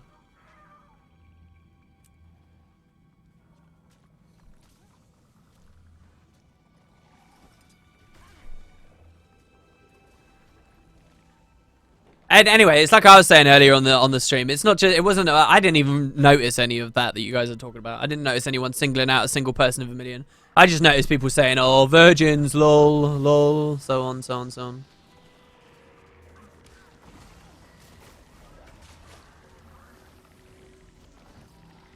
You don't look shit if you're a Fashion Wars player. Damn, but I don't play Fashion Wars. Does that mean I look like shit? Look at my Thief Ranger here. Look at him. Her. Him. Oh, God. I got the boob physics going on at least. The slight little bit of boob jiggle. That's in my favour.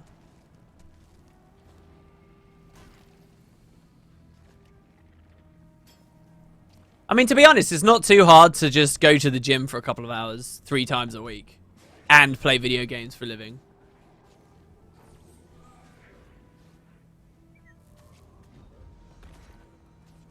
I'm trying to get to the exit of the map, but I clearly went the complete wrong way, and these mobs aren't stopping. I love this like personal escort that I got going on. This is great. I can neither confirm nor deny that you look like shit. Being in good physical shape does improve your mental performance, as does being Korean, so I hear.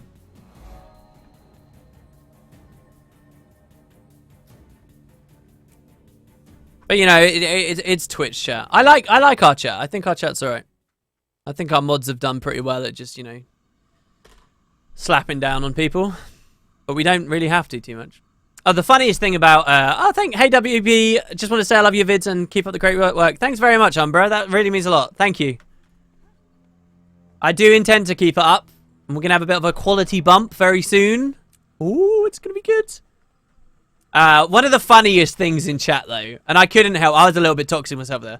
I couldn't help but basically they did a giveaway where you typed exclamation mark free precursor 193 or some crap, right? And they were like, okay, guys, we're doing a giveaway. Type this code in. You're in on the run-in. Good luck. At the end, we'll do another message that announces the 5 winners. So that's pretty cool. And I'm like, all right, sure, I'll do it. I type it in.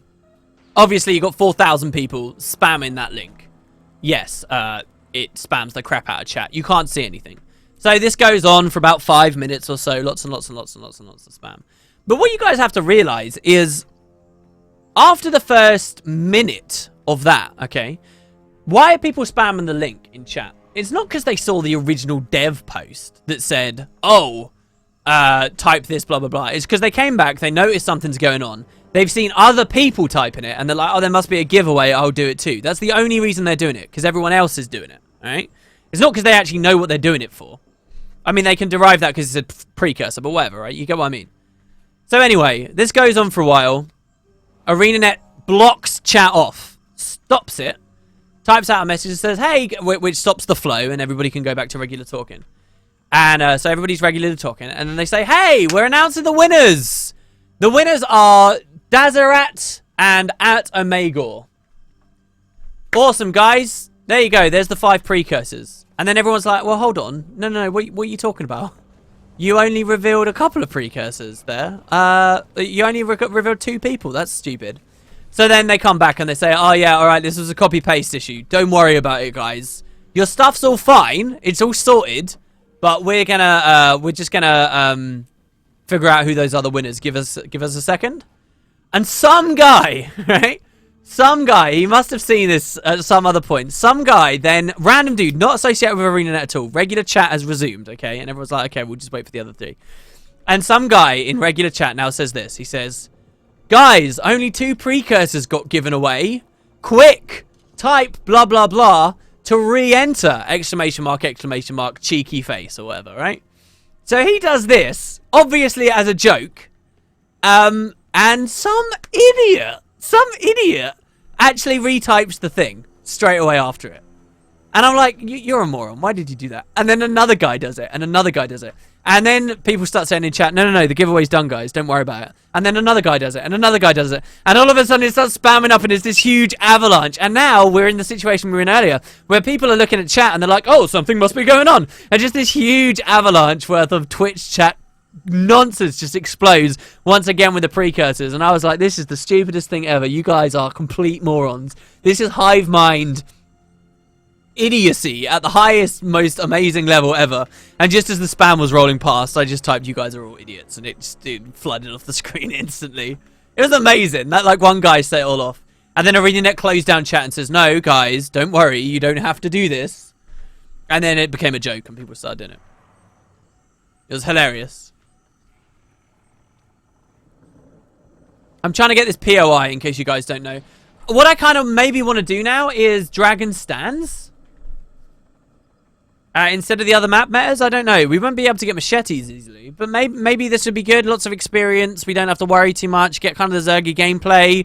Maybe get some good advantage of our fireworks and XP boosters to boost up masteries quickly.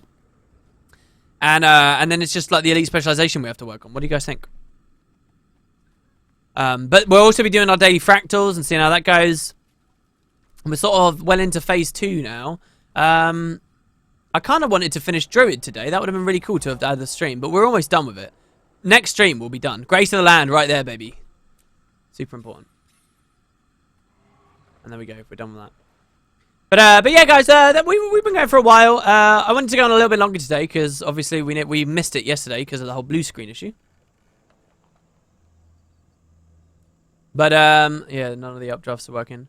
But yeah, I hope you guys enjoyed the stream. I hope you enjoyed a little bit more Zero to Hero. Had some good talk. My throat actually aches.